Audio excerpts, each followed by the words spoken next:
What is up, everyone? Welcome to another episode of Snap on Ego. My name is Brad, otherwise known as Bradzifer, and I am joined, as always, by Mr. Chris Bootman Bootay. How are you, man? Hello. Now, when it comes to your last name, is that French?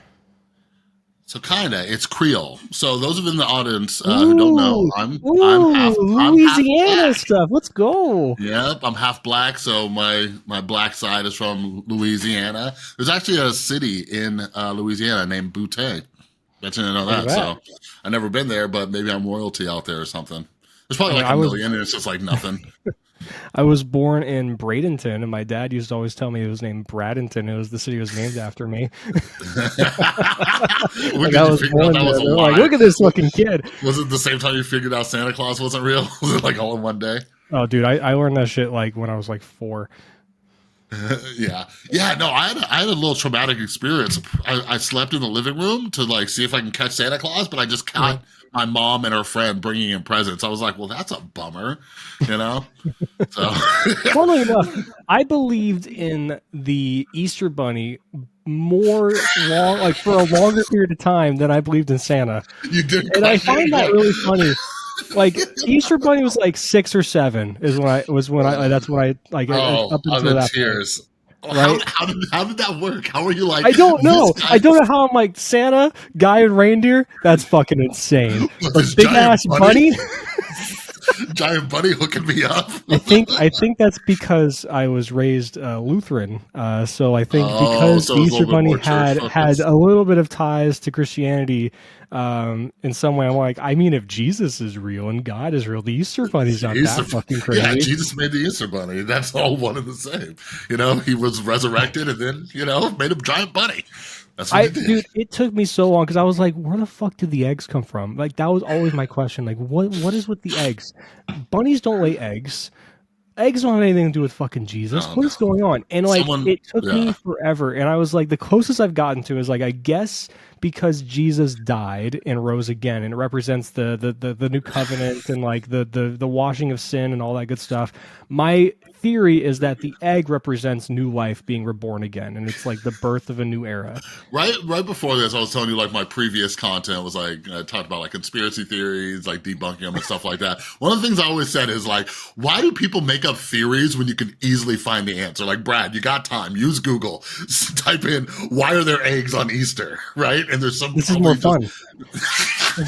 it's more fun. You're gonna make up a whole Also, new like, stuff. who gives a shit why there are eggs?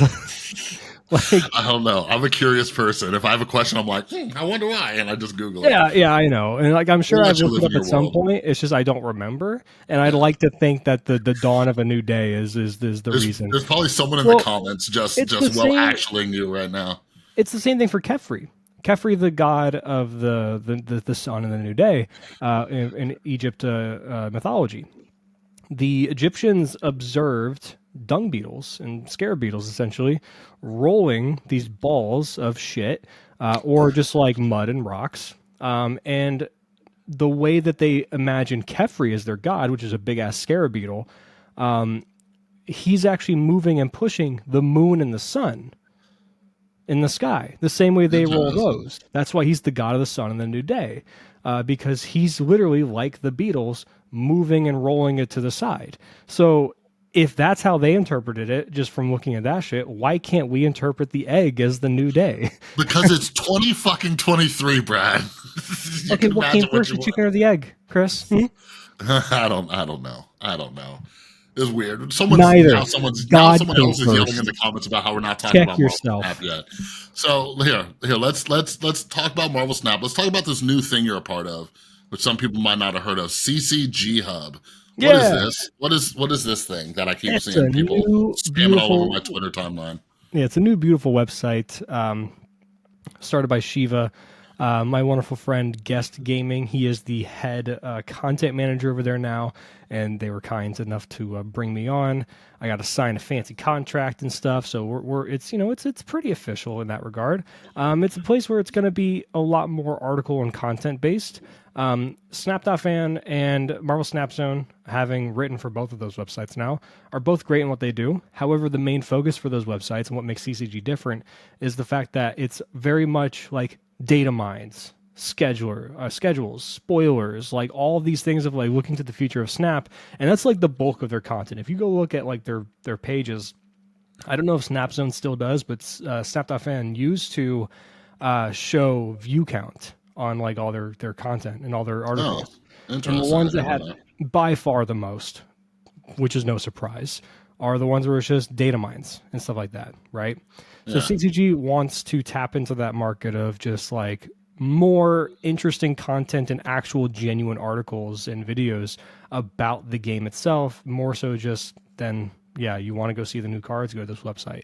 That's what the focus is. My first article, which is already out, is Why Didn't Captain Marvel Move, which is a breakdown of entirely all those instances and all those, Reddit threads, which you've probably seen become a meme at this point, of people just asking, well, why didn't she move in this situation? Isn't she supposed to go here? And I essentially break down exactly the entire reason, like all the priority work or how priority works in every instance, how she works between other different cards like Mysterio and stuff like that, Invisible Woman, for example, and then break down those priority levels, how she interacts with certain locations, and then give a bunch of examples from actual Reddit posts asking the question and answering their question as to why she didn't move. So it's a cool read. It's nice if you want to know the nuance of Captain Marvel.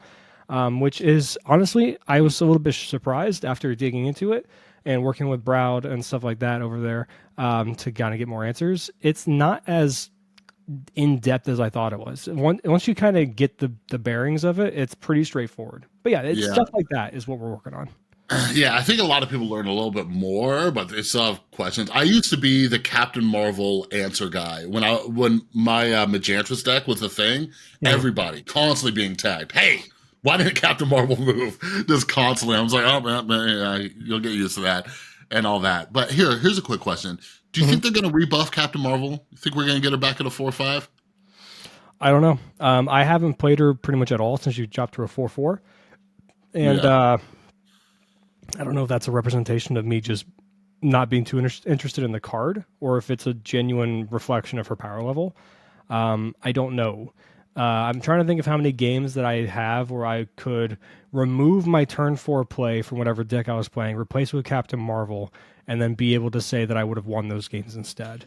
I've been playing a lot of Crossbones, and I've kind of been shown the light of like, yes, there are plenty of instances where he just doesn't work out because you're too far behind in priority. But those games in which those happen, I'm probably not winning anyway because I didn't have very good draws to get my Silk down, my Medusa down, or stuff like that in the early game to gain that priority back. People are starting to use Crossbones. I've been flashing my Kirby Crackle Crossbones because I used to play him so much in Magentris. No, but he's legit now. Now that there's such low cost, high power cards like that deck you were running that my buddy Bobby loves too, with like Crossbones and Medusa and Alioth and everything like that. I just after not playing him for so long, I found that it was very rare that I could not play him. Right? Like you get like a Lizard down, a Medusa, you have Silk. Like if you do have those draws, like it is bonkers. And that's a 4/8, scoots right under Shang-Chi. Even though nobody's running Shang-Chi. Nobody's running him. Dude, everyone's just saying Alioth is the way to go. Yesterday, I had a game, and I've been loving these games, where I put 4 cards down on Gamma Lab. 4. I put 4 fucking cards on Gamma Lab, and I didn't have a care in the world because I knew for a fact they were not running Shang-Chi, And like, I have never been able to do that in Marvel Snap, but the last like week or two, like, well, even maybe since Loki, like just people just aren't running Shang-Chi. I don't know if you should be running him. I think Shadow King is king right now. I've been yelling at people. Let's talk about that. Shadow King. I've been talking about him forever. And you know what I hate? I hate all the people who try to like downplay my genius with this. They're like, no, we weren't wrong. Shadow King just wasn't good at the time. I've said it before, I've said it again. I was hyped for Shadow King. I bought that fucker for 6,000 tokens. I was hyped for him because it was during the Silver Surfer meta. And now, and it was because Silver Surfer would buff the Broods up to right below 9 power, right? And like, and no, it was 9. Because remember, it was +3 before, so it would be +3. Well, no, then he just gets the Broods to 5. right? Well, no, like I'm saying no. Yeah, I'm saying like in total you plus 9 power in that lane. Oh yeah. But you couldn't Shang-Chi him, right? So No. when I saw Shadow King was coming out, I was pumped. But I was like, this is a good card. But then they nerfed Silver Surfer, right? Not as many people were playing him. Shadow King was just kind of a dead card. But as with so many tech cards, like Shadow King was just waiting. He was just waiting, and now he's just godly. And I've just been Yeah. talking so much shit. Like, if you're not running like Shadow King and Luke Cage right now, I think you're insane. I think you're a crazy person. I'm seeing Luke Cage stock rise up a bit more because of Shadow Kings, but I myself have not been running Luke Cage, to be honest, for the most part, just because. And there is a little bit of awkwardness in like the big point slam deck I've been playing because I do like playing Medusa, which also that's another card I find to be incredibly underrated. Medusa Yeah. has been very good for me. Just more often than not, she is a 2/5 playing on the middle lane, and it gives me a very clear-cut game plan of like, okay, I'm going to attack in the middle lane with Medusa, and then follow up with like a Crossbones or something like that, right? Or like a Spider-Man, whatever, and try to win in that way. And then I can try to focus on arrowing away a card to the lane that they already kind of committed to, and then try to Alioth or Doom in the late game. Like it's gives you that clear-cut idea. Medusa's awesome, but the awkwardness is because I don't run Luke, then it kind of doesn't take away the chance to Shadow King that lane, because honestly, there's a bit of surprise factor there. It's like sometimes I do Shadow King the middle lane and get rid of my Medusa buff, but I win that lane anyway because they played a bunch of their buff cards there, and they're like, they're not going to Shadow King this. They'll take away the Medusa. So the power difference that I swing is far greater than it would have been otherwise. But I don't know. To go back a little bit to Shang-Chi, I don't know if he's the play at the moment, because I'm trying to think of the meta and what I see the most of. I'm not seeing okay, I'll put it this way. I am seeing a fair amount of Shuri. Okay? Yeah, that's the only one. But here's the thing. I think people have kind of figured out that Vision is one of the best ones to buff. One has been. That's what I was about to say. That's been screwing me up because they drop Vision in the armor lane, and then you don't know where he's moving, and then they could drop the crossbones underneath the armor, right? And depending on how priority is, because I had a really frustrating game yesterday where that's what happened, but I had priority because they just stacked one lane. So they put their Vision there, and then I had priority going into the final turn. So even though I knew they were going to move their Vision and put their Taskmaster under armor, I couldn't Shadow King it because I was going first. What? Yeah, you can. Yeah, the way priority works, you still can. I do it all the time. If they move their Vision and I drop my Shadow King, it's not going to hit their Vision because they moved it. Yeah, well. Yes, You're fucking lying. You're a liar. I am not lying. You are lying. Ladies and gentlemen, Brad's lying to all of you. I am promising you and everyone else that's listening, if you have priority and they move the Vision, because the Vision overtakes priority at that point, because the Vision move is instantaneous. The second the turn starts, the Vision starts the turn where he moved. It doesn't wait until priority. It's not like your cards flip first and then the Vision moves when their priority happens. He's instantaneously going to be in the lane that they move. Same for Jeff. Same for Nightcrawler. No, but I'm saying, no. If say there's the armor lane, right? And then there's two other lanes. I don't know where Vision's moving. Yeah, Vision's but if you call your shot, Oh, yeah, if you call your shot. Yeah. So I got to guess. You would still have to guess anyway, even regardless of priority. Because, again, I'm saying if I didn't and I knew where their Taskmaster was going to be, I could take their Taskmaster down to 0. Oh, yeah, that's true. Yeah. But, like, you can still hit the Vision. Same thing with Shang-Chi for that instance. I've gotten lucky with a couple of those. I've gotten lucky with a few of those. But I do want to go back to your big points deck, though. I've been loving Arrow. I love it, especially with the amount of Alioth running around. Yeah. Like people they'll snap you back and you're just like, yo, you don't even understand what I'm about to do. I'm about to bring your Alioth to a lane where you don't want him, and it's going to be fantastic. But like Arrow was like winning me games like back in the day, pre-nerf Arrow. Like she's a great card. Really good right now, because I think a lot of the game is basically there's two decks. There's big point slam decks like Silky Smooth, the one I'm playing, and things like that. And then there's curve out decks that want to finish with a Doom or an Alioth on the top end. And Arrow is good against both those decks because you're running Mobius Wave. And even if you don't have Mobius, there are plenty of games where I'm going to wave anyway because I want to stop their big, turn 6, play 4 card thing. and Yeah. I can still win with the arrow. I'm cool. I have priority. I'm cool with just doing the one card and arrowing over there, and that makes arrow very good. And even on turn 5, plenty of times I'll arrow just to set up my turn 6 Alioth to be more effective. Yeah. Like Yeah. No, she's been great. I've done that. I actually haven't played that deck this season at all. I've been I've been meaning to. I've just been having a bunch of fun with Elsa. Yeah. But yeah, I guess that's a good transition. Let's talk about Elsa. The other cards coming into this month. We have 5 freaking cards. So Elsa, first off, how's the season been? You infinite yet? I am. Are I'm you? 93. I've been messing around with decks too much, where like I was going up and down, and then I finally was like, okay, I'm gonna sit down and actually just get through the 80s, because like I basically in my messing around I got through the 70s, but then just kept going up down in like the like 80, like 83, 84, 85. Yeah. And then I finally just switched to the big point slam, and I was like, I'm just gonna sit down. I'm gonna actually try to go up, and like within like 20 minutes, I was 93, and then I took a break for the night. That's it. Yeah. Like it's just like it's once you like put your big boy cap on, and you got to put your big brain cap on, and really just get down to it. It's not that hard to be like, all right, I'll retreat. All right, I'll snap. All right, I'll retreat. Like it's just like I have found that I hate laddering.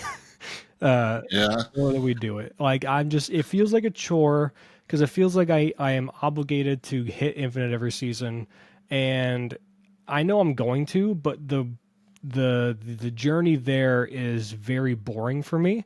And then I just switched to conquest, and as it stands right now, conquest, like don't get me wrong, I like playing still, but the goals of doing something and the end goal, infinite's not interesting to me anymore. Getting the infinite border is not interesting to me at the moment, because it's all the same stuff. They did say they're coming out with new ones, right? Didn't you send me something like that? That they're Yeah, I working on it? think so. That sounds vaguely familiar. But yeah. Which I'm hoping that's, or someone sent me. I don't know. Like Well, maybe they that. did upgrade the infinity border like Yeah, and it looks slightly. great, but like I have like 2 or 3 already, and like Yeah. yeah, of course I'm not gonna be Lambie with like 15, but I don't give a shit.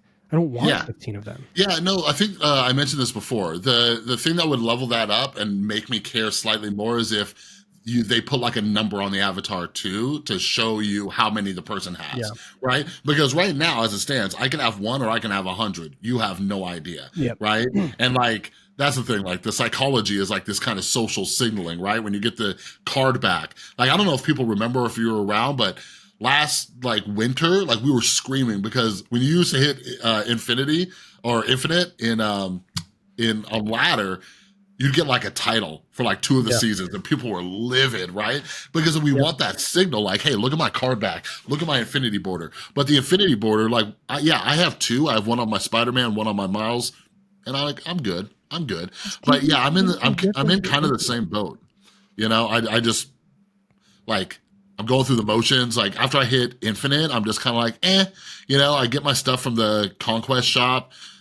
This last season, I totally forgot to even convert all of my tickets and stuff like that. I got like just, oh man, the conversion rate is so bad. Yeah, you get But like 12 boosters. but yeah, I have so you haven't been playing much of the Bloodstone? You haven't been doing much Bloodstone? No, that's where I was doing my mess around stuff in the 80s, and I was like going up and down, up and down. And I think she's really cool. I've tried her in Zoo. I've tried her in just, traditional bounce and stuff, and like she's a very good card. Though I do think Shadow King is a pretty easy counter for her. And the thing that she's the best at is when she's working with Kitty Pryde, because they can dodge priority. But even then, you can still kind of, mess things up, because they're going to buff other cards along the way, like a Nightcrawler or something, right? Yeah. And she is very good, don't get me wrong. Though I'm having trouble in identifying, because when we backtrack and get this out of the way. For all you people listening, and for all those people that you saw on Twitter, whether they're content creators or not, mostly content creators, saying day 1 infinite, with this Elsa deck, day 2 infinite with this Elsa deck. You know why they hit infinite that fast? It's because the new card came out. Everyone's playing the new card, and no one has optimized decks. So the less optimized decks, or the ones that are piloted by just slightly above average players, or much more better players, but for the most part, most content creators just a little bit better. And people getting bots, because they're in that bot territory. Yeah. And So you're going to hit combination. infinite by grinding in that way, of course. That's not a representation of it being the best deck. I don't think we've found the best Elsa deck yet. I don't think Elsa is, in my mind, a tier 1 card yet to be like, this is a deck you can still ladder. Or I mean, okay, well, let me backtrack. You can ladder with any deck, but is it the most optimized deck to ladder with? I don't know yet. I think Elsa, in my mind, is a tier 2 card until we find the best optimized version of the list, and then we can figure that out from there. But I don't know. It feels like we haven't seen an optimized list. I feel like there's so many different ways you can do Elsa, and I don't think anyone's really made the attempt to find out what the best is. I'm just seeing that usually comes like a month or two later, right? Like, do you remember like towards the end of the season, Phoenix Force all of a sudden, like people were like stoked about Phoenix Force again? But yeah, you know what else about the Infinite thing, which has just always blown my mind. This will forever explode my brain. Is people who are hitting day one Infinite and then also like saying like, oh, this was like the toughest climb so far, and a day one Infinite, right? Yeah. And I'm just like, what? Like, I think that really speaks to like how much Second Dinner has made Infinite, you know, more for like a mass appeal, the feel goods, people just hitting Infinite, getting the rewards, you know, feeling like, yeah, I did it, right? But like, it just like, it makes me cringe so fucking hard. You know what I mean? Like, I'm just like, is this like a weird kind of like humble brag? Like, you hit Infinite day one, but it was the hardest? Like, wouldn't the hardest be like it taking you weeks? You know what I mean? Like, I just hate it because I definitely had those seasons. It's been a while. But I definitely had those seasons where it took me all month to hit Infinite. That hasn't happened since like earlier this year. But seeing people like that made me want to like flip a table. Like, there's so many people struggling to hit Infinite, and people are like, hit Infinite in like 5 hours. It was the hardest one. I'm like, what the fuck is your definition of hard? You know, like, yeah, if you can do, like, it's what? Like it's something that can be discouraging to other players. They're like, wow, they hit Infinite. And it's like, you know, wow, whatever. I have a buddy who's hit Infinite a couple times before, and he was like at 98, 97 at the end of the season, like in the last day. And he's like, do I even want to try and push for it? I'm like, do you want the card back? He's like, not really. I'm like, then who fucking cares? Yeah. Like, you've done it before, you know you can. Anyone can. Yeah. But like, who fucking cares? Yeah. It's just like the only reason I do it, two reasons. One of them, as a content creator, it gives me a little bit of authority, right? Because I'm not super try hard. I like trying different decks and experimenting and finding decks people aren't expecting. But the other one is, I think I've gotten to the point since I've hit Infinite every season. I guess it's three things in. Like, I've hit it every season, so now I feel like if I don't, like, what am I going to do with my life? But also, I'm like, maybe I'm collecting card packs at this point. I just like having all of them, you know? So that's just what I do. Real quick, besides Elsa, before we go on to other stuff, I do want to mention, did you take a look at your stats for the season, sir? Oh, yeah, I just tweeted about it. They're so weird. They need to fix those. What? Like, you think there should be a threshold of like you have to play a card an X number of times for it to hit your 90% or like be definitely one card? Like, for example, your mascot is high evolutionary. Your win rate is 71% with this deck. So those of you who don't know, they linked it on their Twitter. Marvel Snap did. You can pull up your stats from the last season. But yeah, my mascot is high evolutionary. I know for a fact, because it was the same thing last season. I forgot what card it was. I played high evo less than 10 times. Less than 10 times. I just don't enjoy it. Then you won 70% of your games. Congrats. Yeah. My what was your most effective card? Well, let's just go in order. Let's go in order. Your most played card, sir. Most played card, Collector. I love me some Loki. I love Collector too. I love it. Wow, what was yours? Jeff? Well, here's a fun one. He's in every deck I play. Everyone? Yeah, that makes sense. I played it 219 times this season. Well, I played Collector 283 times. God, I'm a worse player. I don't know what to say. Yeah, you don't love Jeff as much as I love Collector. I mean, there are funny times where I have Jeff in hand. I'm like, I'm going to play Silky or like Silk instead, right? Yeah. What was your favorite card? The one you upgraded the most? Oh, I gotta sneeze. Nope, it went away. God hates me. Okay, Darkhawk, because I got the Kim Jacinto and I was like, I want the Crackle. I upgraded it 20 times. Dang. Okay, you beat me there. And guess what? I have no fucking crackle. I have 13 fucking splits for Darkhawk and not a single crackle. I have 7 inks and golds. No fucking crackles. I'm going to kill myself. This is bullshit. And then That's fucking insane. Paper had to fucking tweet, "Oh, we just hit the nuts. The first upgrade for Kim Jacinto, and it's purple crackle the ink." I love you, Oh Paper, man. but fuck, I was like, "Are you kidding me?" Wait, hold on. That's so funny. Hold on, I gotta show you a couple things. All Hold right. on. What was your favorite card? How many My times favorite one, I gotta show you too. I gotta show you. So mine was Jeff. I upgraded him 13 times. Wait, can you see that? Is that Can a you see purple that? crackle ink Darkhawk? Inked Darkhawk with a purple crackle. Hey, it's base art. Go fuck yourself. I don't give a shit. I know that's the thing. Like I like the base art. No, I do too, but it doesn't have the same flex like material as the other ones do. Like if you have the crackle split on something that's like an alternate art, you're like, oh, that motherfucker, he likes. Wait, that what? card. What? You mean that rainbow one that's changing colors? I have a Jeff split too. Mine is a gold crackle on the rainbow. Is it? Yeah, I wasn't. I hate when I do get a crackle and it's on that rainbow background. But the good thing about this Jeff variant, the Gwenpool one, is you could barely see the background. Mm-hmm. But also, since it's rainbow and I got the rainbow crackle, I like it because it's constantly changing colors. So yeah, that's good. Well, what was your mascot? Black Cat. My win weight. My win weight. What, my win weight? That's what a win weight. My win weight is 81%. My win rate is 81% when it's in my deck, and I think I played. It was I think Kraken put up a list with it. With Ghost Rider, and I was like, I'll give it a spin. I was like, I fucking hate this deck, and I stopped playing it. Yeah. I wasn't feeling it, even though they buffed her. It's like, like I said, mine was High Evolutionary. I barely played him. And this one's interesting too. What was your most effective card? Brood, 90%, and I played a decent amount of that Patriot list. So this isn't like some bullshit where I played less than 10 games. I played well over 10 games with this list, and seeing 90% when playing Brood is insane because you go towards Brood and it's like, how do I lose? Come on now, Shadow King. Well, Shadow King. They don't have it. He doesn't exist. Fuck off. Mine's interesting. It was Enchantress. I'm trying to think. I don't remember playing much Enchantress, so I think I'm in a similar district decks. Good job. It could be. Well, speaking of, my lucky location. Same.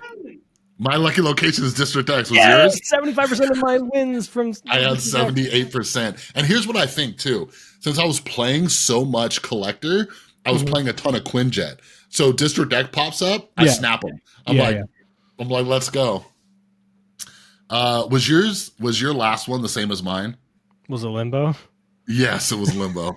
That Magic buff, dude. The season before, when they initially buffed Magic, it was also my most seen one was Limbo. So I think they should remove that until Magic's like, because Magic, I was probably gonna be the same this season because everybody's playing the Hella Tribunal list still. Yeah. You know, so they're dropping that sick birthday bundle with her tarot card, which is beautiful. Oh yeah. You getting any of those? So the Magic one is sick, but I got my favorite Magic variant. It's the Scotty Young because I love his variants. But yeah, I bought that bundle just for the value and some extra credits or gold or whatever it was. But as far as the Midnight Sun ones, I'll tell you a couple things. One of them, I was bummed out when I learned after the data mines that they were literally just ports from the game. Like they're not unique to Marvel Snap. I don't know why that bummed me out, but it did.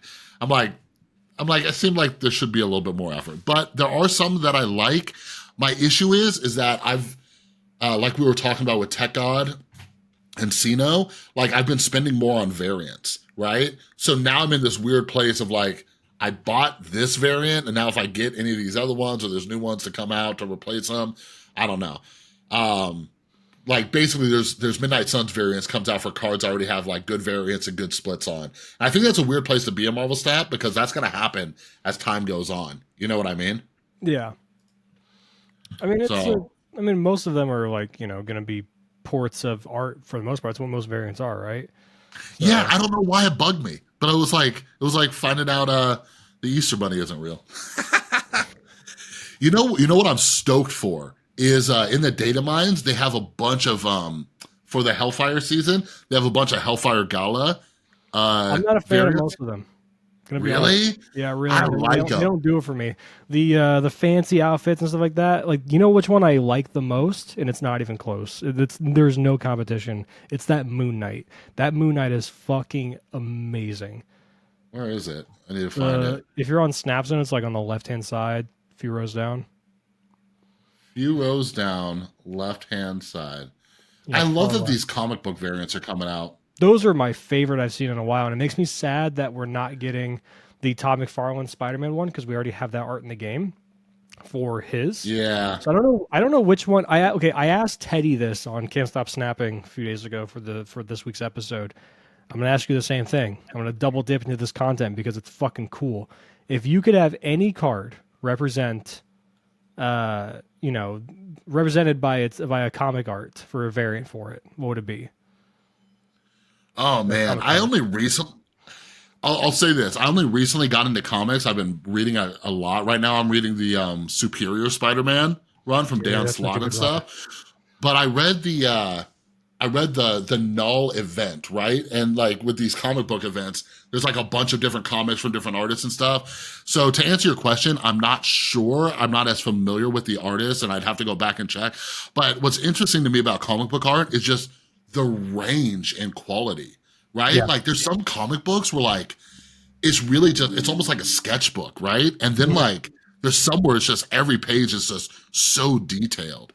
And keep in mind, some comic covers, especially modern ones, this is a way bigger of a trend in modern comics in the last like 15 years or so than it was in like the 80s and 90s, and especially the 60s and prior.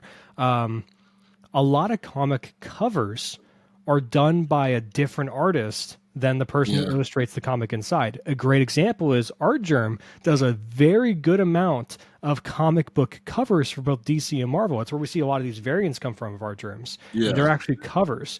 And does he illustrate the inside? No, he just does the cover. That's it. Yeah. Could you imagine an entire comic illustrated by Artgerm?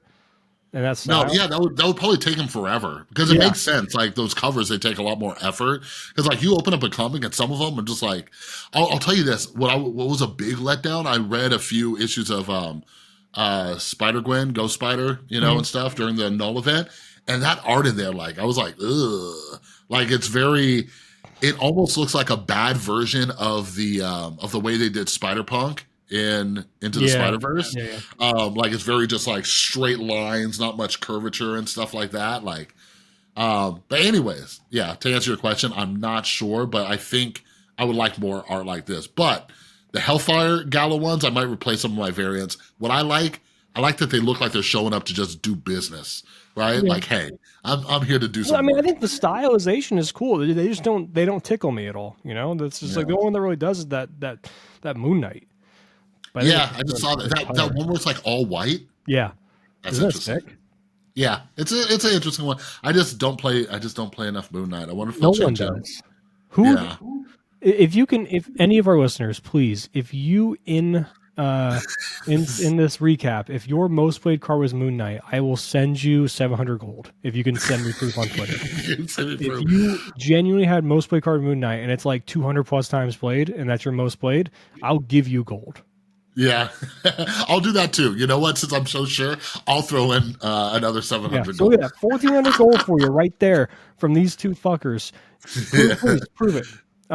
Real quick though, if we're talking about the comic covers, the Spider-Man one, if we can't get Tom McFarlane, of course, it's easy. It's Amazing Fantasy, right? You do the Amazing Fantasy. That's got to be Spider-Man's, right? It's got to be Spider-Man's. I'll show you what I want since we're moving our things. I want this this Lego Venom I built. That's what I want. You see that? How cool is that? Yeah, that'd be cool. Okay, so I have one here this is one I told Teddy as well, and I still stand by it. Okay, this would be for Green Goblin. Okay, issue 122 after the death of Gwen Stacy. This should be Green Goblin's variant. Dude, I had a tweet. I agree. But I had a tweet that kind of like blew up a little bit. I didn't realize so many people agreed with me. But in the data mines, there's another fucking Red Goblin. And I was like, listen, there's so much cool artwork out there for Green Goblin. Like, we understand that Red Goblin was a thing, but give us some actual Green Goblin variants. Like, there are just we're at like our third. This will be our third Red Goblin variant. Like, Red Goblin wasn't even the Green Goblin. You know what I mean? Like, Yeah. so like, yeah, there's so many more like. Well, to be fair, one of those is not the Red Goblin. It's a carnagerized Oh, Green Goblin. yeah, whatever. Different. Yeah. Anyways, the Green Goblin in red. I don't like like it's cool, you know, but like what I like about Green Goblin is how fucking goofy and insane he is, right? Mhm. Like the Green Goblin looks like this serious, like kind of like scary bean figure. Cool. If you want to do that, like that's why I want the Max Grek green one. Like that, I think it gets his silliness. But somebody on Twitter replied, there's some guy who did a lot of art for Green Goblin and it looks pretty cool. So yeah, hopefully that happens. But my one more thing before we move on from Elsa, I want to say this. I need to make this very public. A lot of people have been promoting junk decks. Dara like hit infinite with a junk deck and he's been promoting it. Some other people have been doing them and stuff. I'm not buying it. I was like, oh yeah, that'd be kind of cool. My son even texted me. My son's been trying to hit infinite. And he texted me, he's like, do you have any good junk decks? I was like, hey, Dara just posted a video. And I played around with one for one night and immediately, I'm like, oh yeah, this is terrible against Elsa Bloodstone. First off, you're helping him fill a lane. Like, what? Why am I doing that? Second off, unless you're a psychic, you're going to end up with Green Goblin on your side because they're filling freaking lanes. You know what I mean? I'm not sold. I'm not sold on junk decks being the anti-Elsa deck. Like, put Shadow King and Luke Cage in your deck. My most successful Elsa decks are running Shadow King and Luke Cage. My stuff gets buffed, and then I can take down your stuff because my Luke Cage is guarding my stuff. You know what I mean? Yeah. No, I get you. So, not a fan of the thing. So, speaking of Luke Cage, next card coming up, Man Thing. What are your thoughts? Hold on. I'm about to share my thoughts in a second. Also share them via giving a presentation of so people can see this stupid ass these cards. I don't mean to call you stupid cards. You're all really cool looking. I want to make sure the viewers can see them. And if they ever load, I don't know why sometimes the screen share is like, we don't want to show the stuff. Yeah. No, look at that. There we go. you go. Here's the current week we're on. This one's bad. Bad week. Okay. And here's Man Thing. We're getting Man Thing Silver Samurai. That's the other good thing about CCG Hub. They're not running ads, right? Oh, that's true. How am I not using my own website? Oh, come this guy. Oh man. I know. It didn't automatically go to like Snap.fan does. I'm the worst. Yeah. Soon CCG will be just right there for you. Let me see how this works. I haven't looked and seen how they set up their data mines. I will say I do like how Marvel Snap Zone put in that schedule thing. So if you guys can get that, maybe I'll use you a bit more. Like, just so you can instantly go to the week. It does get a little cluttered though. I think you can filter it, but yeah. Well, can I exclude? I've also not used this yet because they just added it. I can exclude specific cards. That's cool. Can I filter by? Well, will they be listed as the higher pools?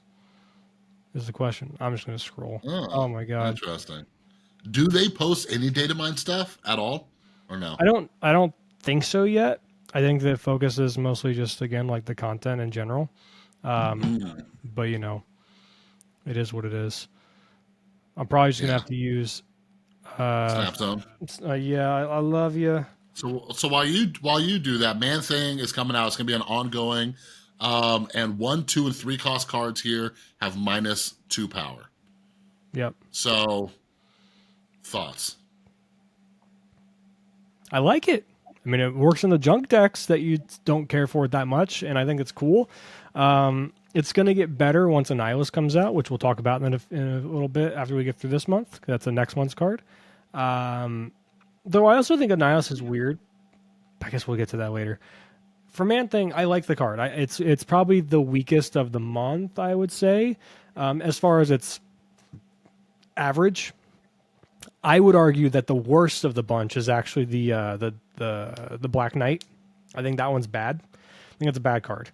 And I stand by that, which we'll talk about that in a few minutes once we get through the next one. Yeah. I think that's the week after.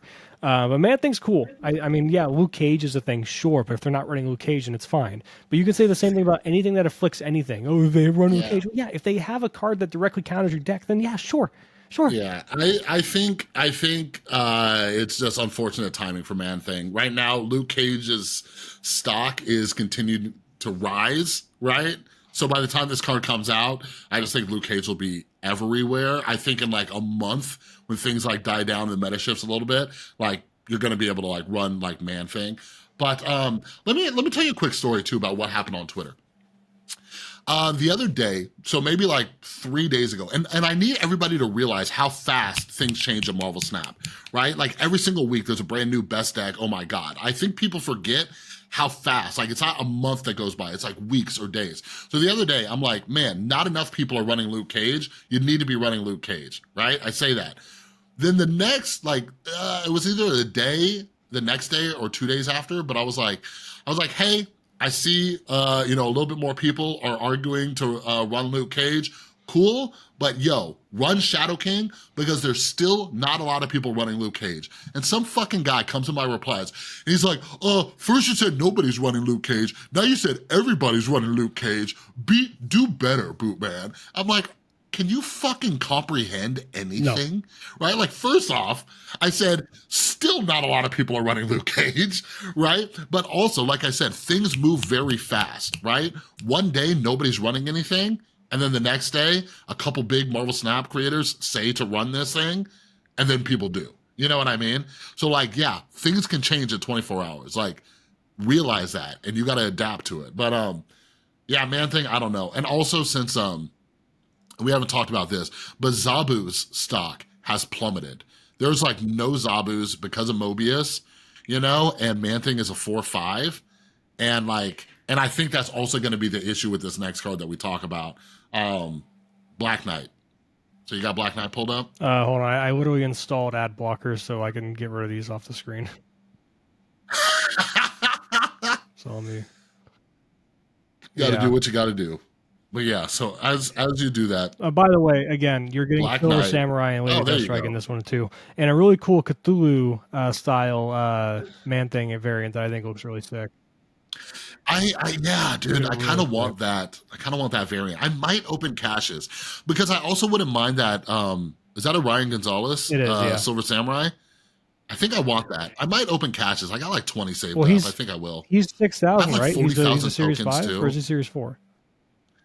No, he's the only Series 4 of them. Well, I probably will get him with tokens still, and then just that should increase my chance of getting him from a reserve. I have 14, dude. I have 14 spotlights right now. Yeah, I have 19, but I'm sitting on like 40,000 tokens too. I don't have that many tokens. So yeah, I don't know. We'll figure it out. I didn't get as many, I guess. No, didn't you game the system a little bit with the token thing before the refresh or the rework? Yeah, I definitely did that thing. I did. I definitely did that. And for a while, I bought every single bundle that had like a good token value or like a half decent token value. And then like now I barely spend any money. We talked about this in our last episode, but now I'm barely spending just because everything's so stockpiled. I want to talk about this really quick. But okay, have you watched The Boys? Doesn't this very look like Crimson Countess? I've not started Gen V yet. And the actor too? Yeah, kinda. Like a little bit. Like, come on now. Like, is she the one that's more like Wonder Woman? No, that's Maeve. Or am I thinking of somebody else? Oh, that's Maeve. Yeah. Crimson Countess. She's part of the payback from was she dated Soldier Boy? Oh yeah, that does look like her. Crimson Countess kind of has like a bob cut though, so. And she even looks like the actress too. Was that bob cut? A cut? In my mind, like between the two of them. Interesting. But yeah, that next card coming out, the new card is Black Knight. So Black Knight, 1/2.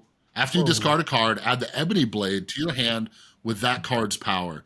And yeah, I'm torn on that card because the Ebony Blade, even though Black Knight is a 1/2, the Ebony Blade is a 4 cost. And that's a lot of cost. I think if it was a 3, I think they didn't want him to be too overpowered. But yeah, I think if the Ebony Blade was cheaper, it'd be better. But since nobody's running Zabu, like, why?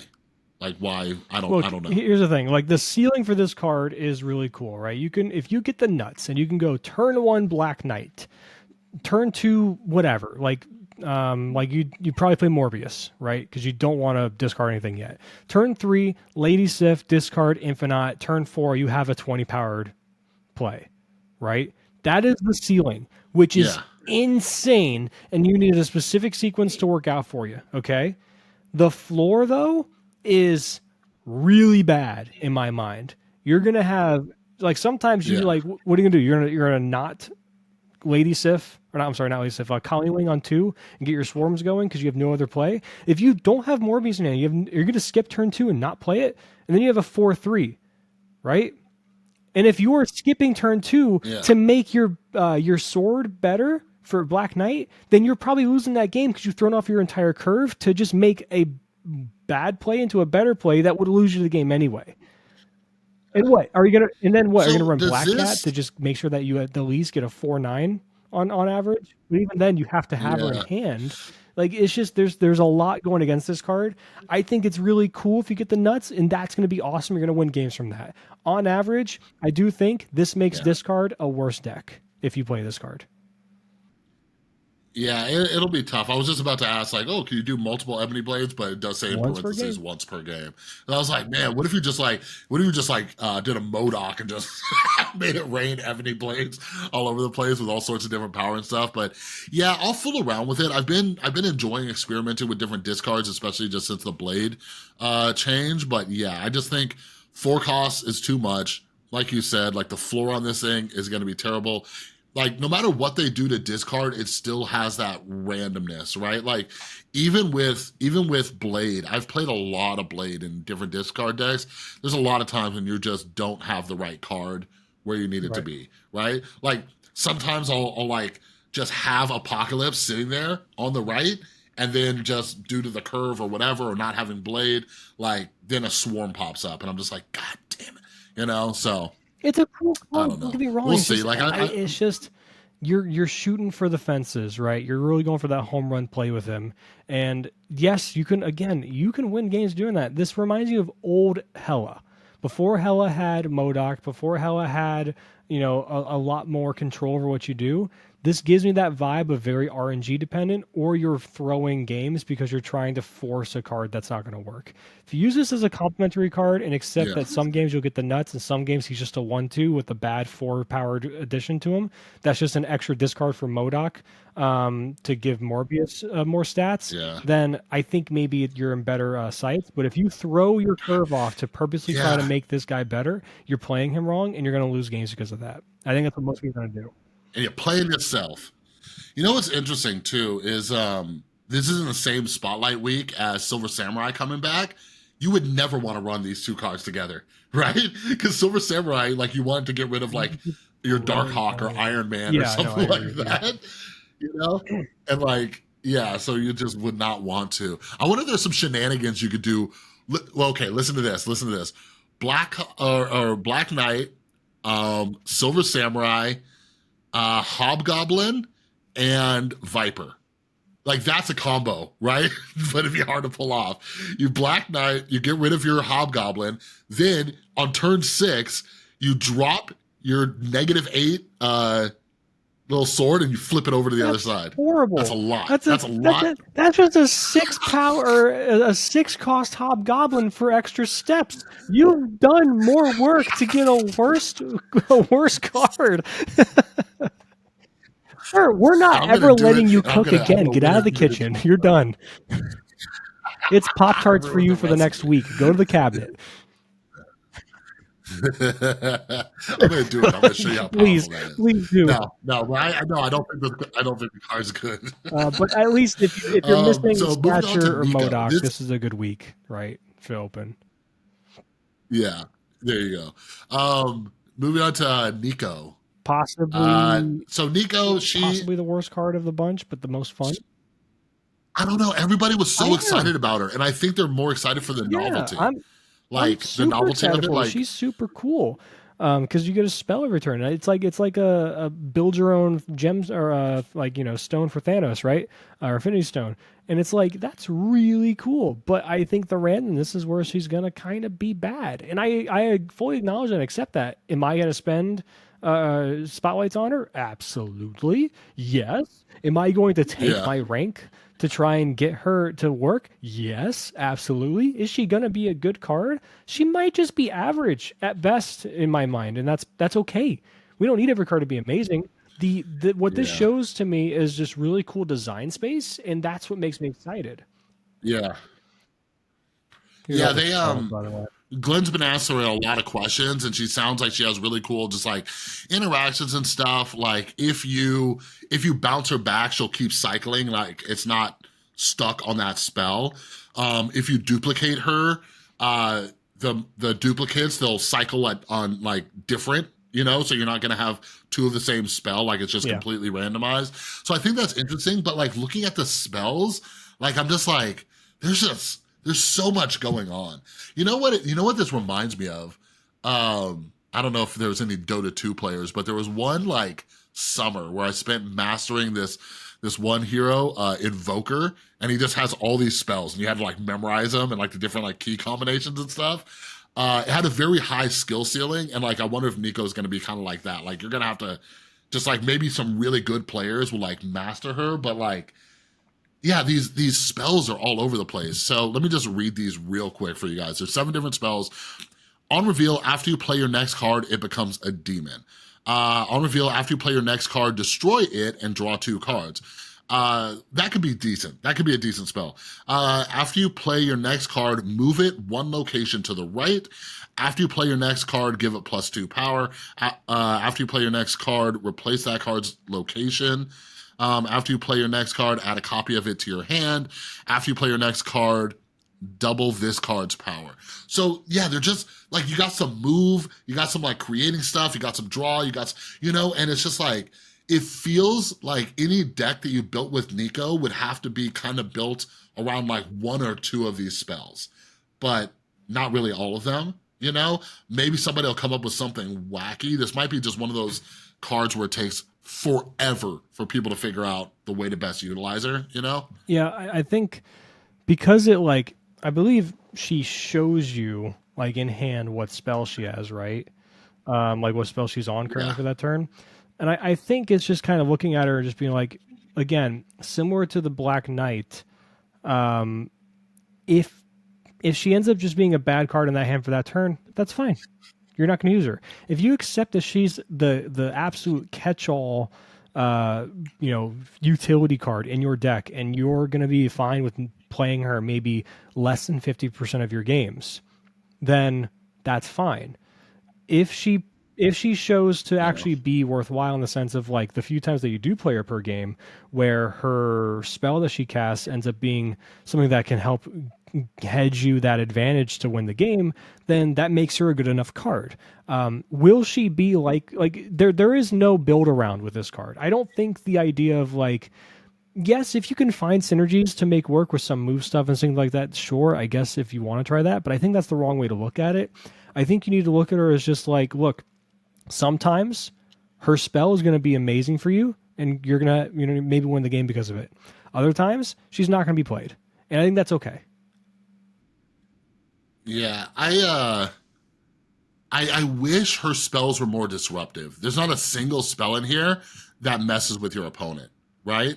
Like if she was like a mini high evolutionary where it like afflicted, tossed a rock in their hand, did something like a widow's bite. If it did stuff like that, I would love this card, right? But these are all to benefit you. Like even if it made 3 out of these 7 disruptive, I would like it a lot Mhm. more, right? But it's all like this is for me and it's very situational. So like at least like if I wasn't on like one of these ones where it's like move your card 1 to the left, like, oh well my next turn, like I can like, mess up their draws or something, or take some negative power. Like maybe if one was like an ongoing give everything on the opposite side of the board, like a Man-Thing ability or something like that. I don't know, like just something like that. But I don't know. We'll see. We'll see how it goes. Maybe it's I'm gonna yeah, I play think with it's her, really cool. but Maybe it's possible there's too many spells where you have a 1 in 7 chance of yeah, getting the one that you want. There's also only 6 turns in a game, so you're not even going to see all of them in the same yeah. game. Do you think it'd be better if there was just like maybe 3 in total, and that way you have a chance to see, if you ever in turn 1, you have a chance to see each of them once or twice? Twice. Yeah, it could be. I definitely think there's some on here that like where it's like what?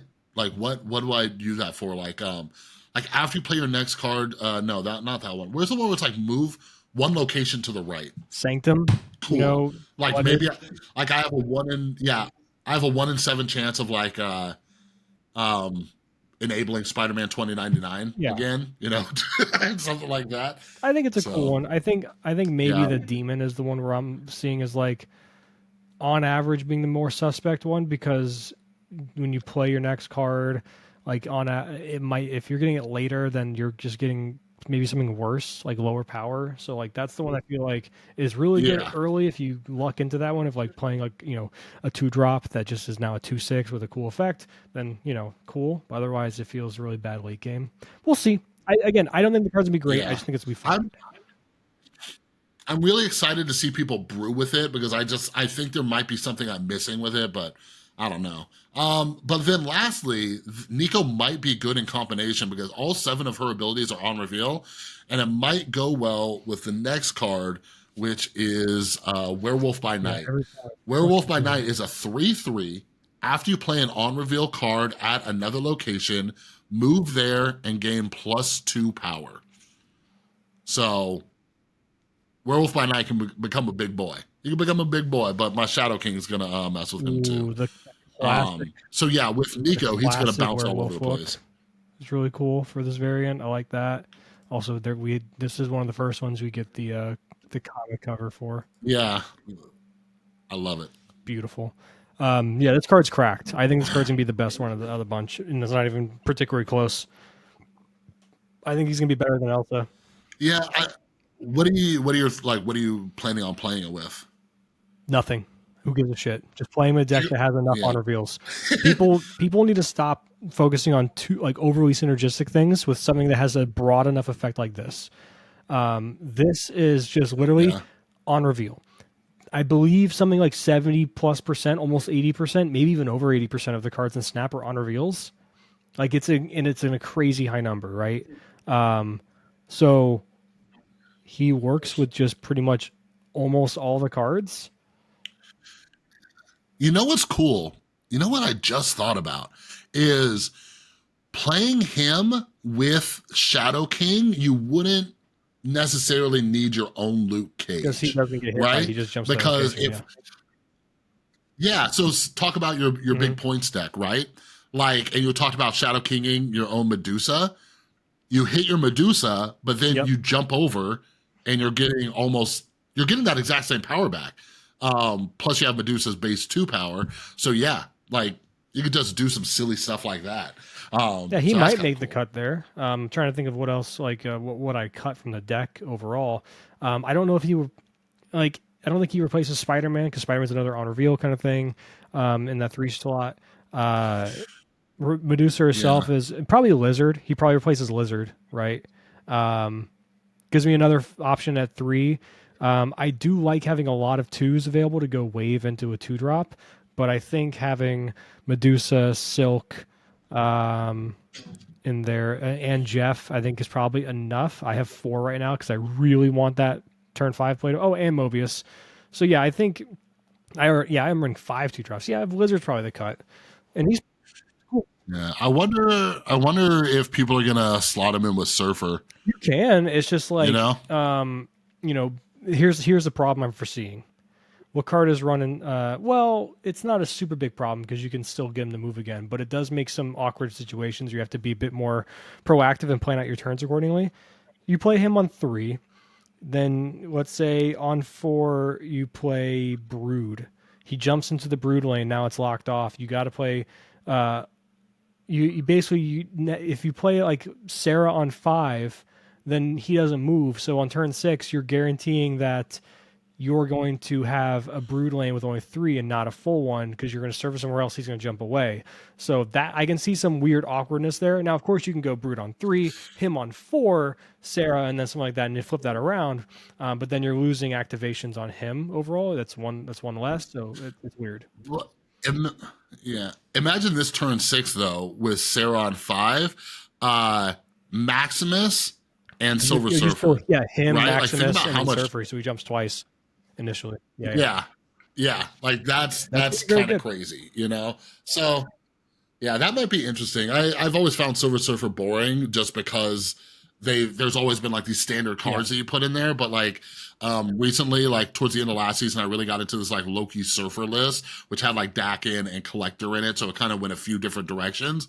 But yeah, like something like this, I might want to tinker with a little bit. But yeah, let's jump into the following month of December. These got data mined. Let's go over these. I'm excited about some of these. Some of these I'm scared of. We're a straight up December. November? You don't want to go over this at all? Wait, we skipped November. Oh, shit. My bad. We got some cool stuff to talk about for November. Oh, God. We have so much. Oh, man. This is going to be longer, isn't it? My girlfriend's still asleep, so let's discuss. All right, what's November? Okay, November is the Marvels coming We got to cover the first spotlight. So we're getting the Destroy spotlight. Noel is making his coveted return. We have never seen this card in spotlights before. I'm so happy. For all of you guys that don't have Noel yet, here's your chance to get him. Finally, I know you've been waiting so long. And of course, coming with him is going to be Negasonic. And probably the more important one is Alioth, with the most boring variant of Alioth I've seen. It's very much just that head-on shot from the show as well as the comic, in which you see, I think it was Sylvie or Loki just standing in front of it with him coming into the frame. That's what it looks like to me. Yeah. I think it's hard to do really creative variants with Alioth. The most creative one I've seen is the Dan Hip. I like the Dan Hip. More expressiveness to the face. Yeah. It's a cloud monster. Yeah. So here you go. Cool month. Negasonic needs a change. I think Negasonic should be a mini Alioth. So a couple things. First off, how hilarious would it be if Second Dinner is just trolling us with Null because so many people were bitching that Null didn't drop to Series 4 or Series 3? Like, because this was right around the downgrades, and it was Null and Darkhawk people were bitching about. They're like, oh, okay, well, we'll just keep giving you opportunities to get Null, right? But yeah, Negasonic, here's what I'm praying. Like, please, Mr. Broad, please be talking to Glenn and your team that Negasonic is getting a full rework right before this comes out. That's what I'm thinking. I do not think, because like, remember when Snowguard was coming up? Snowguard was coming up, and everybody's like, you guys are putting Snowguard in the spotlight, right? And they just fucking reworked the shit out of her. I'm thinking / hoping that's what they're doing with Negasonic, and I'm stoked. She has a cool ability. I remember asking on Twitter what people thought they should do with Negasonic. Yeah, like I think like maybe like dropping her power and making it so she does not blow up too, like a mini life. Yeah, you know. Or I have a better idea. 3/3. She blows up your opponent. Keep the power. She's a 3/5. And then she has her same ability, but rather than destroying herself if someone plays into it, she loses 2 or 3 power. So there you go. She's charged up. She's ready to go. So on the final turn, if you don't have priority, she can be a 3/5 later in the game. But she can also be that thing of like, I can hold off one of their cards, but at the cost of me exploding and losing some of my energy power. And then, you know, I really like that because it gives the opponent an opportunity to kind of play around her too. Because right now, people will just blow up your Negasonic. Every now and then I try to play Negasonic. They'll just drop like a throwaway card there and then drop something more powerful. So like this would still kind of give them that ability, but you're not like completely out of it. You still have your 3 I think power. 2 power is enough to drop her in that instance, from a 3/5 to a 3/3. Maybe you bump her up. Maybe you make her a 3/6 and have her drop to a 3/3 for that kind of rework. Yeah, something like that. You wanna talk about your purple buddy? You wanna talk about that real quick? Awesome, he's great. About how you've been having a champion. Yeah, let me pull it up real quick because we did have a little bit of an instance happen with fellow content creator Raven.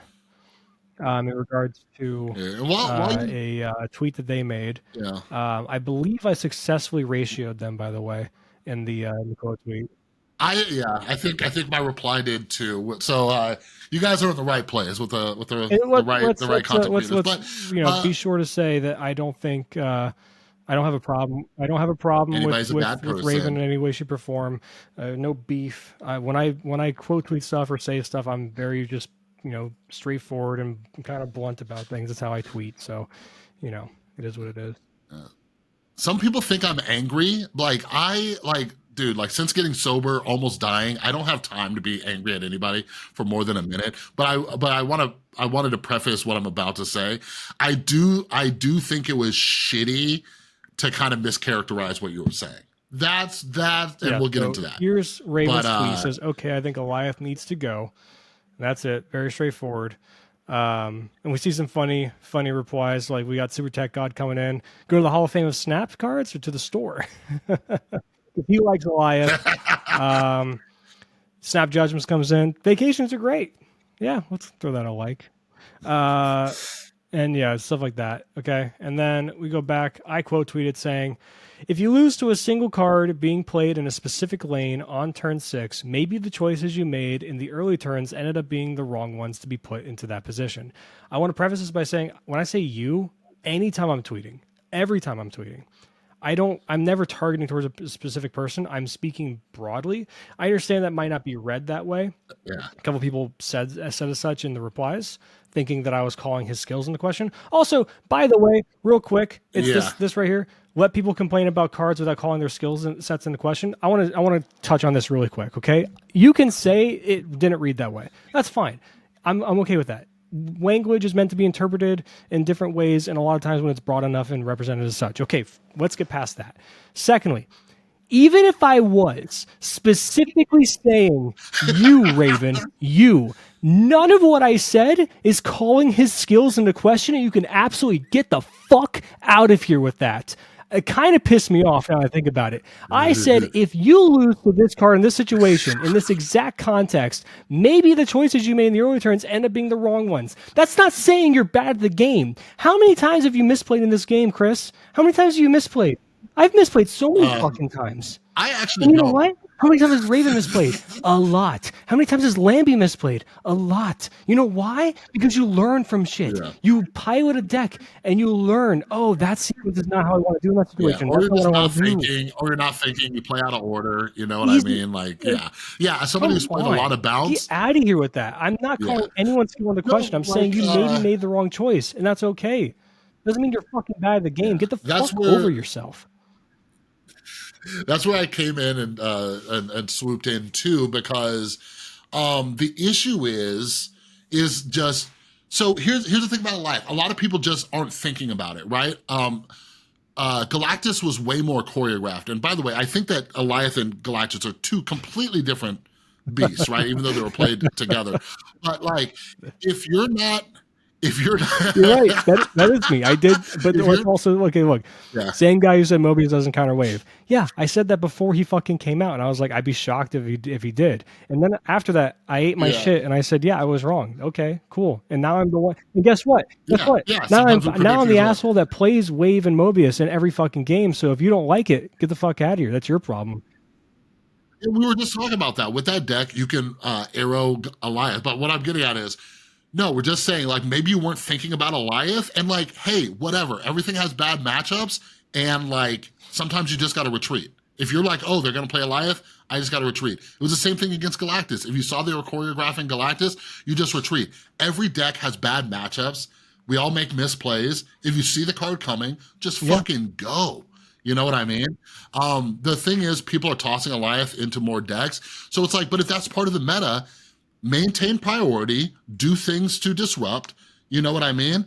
I've done a lot of things where I've disrupted their Alioth. I've Spider-Man'd it. I've done all sorts of stuff, you know? But yeah. So Kawa and Raven are friends, and Kawa jumped in. And this is what I'm just talking about, because Raven did the same thing, because Raven was like, oh, the old just win approach or something like that. Like we're just really kind of straw manning it. And then like Kawa just kind of parroted that. And it's like, no, we're just saying, like, Think about that. Think about the possible counters. That's part of this game, right? You have to think all these things through. And if you can't win, Yeah. you got to get out of there, you know? And if you're in conquest mode, champion sideboards. That's all I'm gonna say. Yeah, You know? I think sideboard's a really big point of it. And like, look, you made a joke of saying that I was being sassy to Raven here with my reply to whatever he said of like just one approach of saying that's not what I interpreted or whatever. I was gonna be way more sassy. I was gonna just straight up being I was so close to just being like, I'm sorry that your literacy is that limited or something like that. I was gonna be fucking mean because it kind of pissed me off.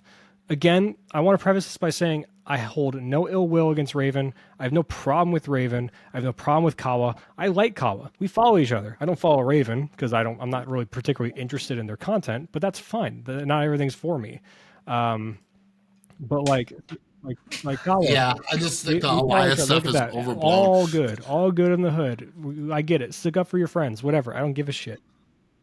What if you clicked on him and he That'd be unfollowed you? fantastic. That'd be fantastic. That'd be amazing. I'd be like, look at that. Oh.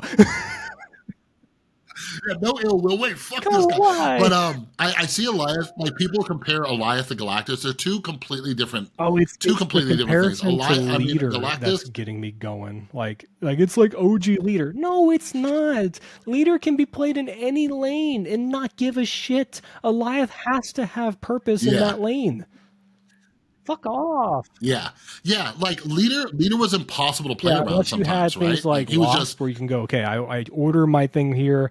If they have 2 cards on this lane, I have 3, then I'm gonna go ahead and play Wasp followed by this, and then my big card that they can't fill. They can't fill. It's gonna not go on their side, so I get to keep my Hulk and they don't, or whatever the case may be, right? So it's certainly not a comparison or a fair comparison to make between OG leader and this, which I did say as such as well in something like this. So this guy said, I fully agree with what you're saying, but Spider-Man and Arrow both got changed for the same reason. It simply feels bad for their to be a card that means my turn doesn't matter. All I want is a nerf that allows cards to reveal before being destroyed. And I said, Arrow in her original form is far better than Alioth, and I don't find it particularly close.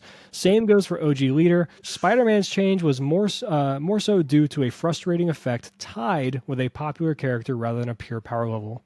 Like, it's just, like, there's, I don't understand why people are so against certain cards in the game. I've been thinking about it so much.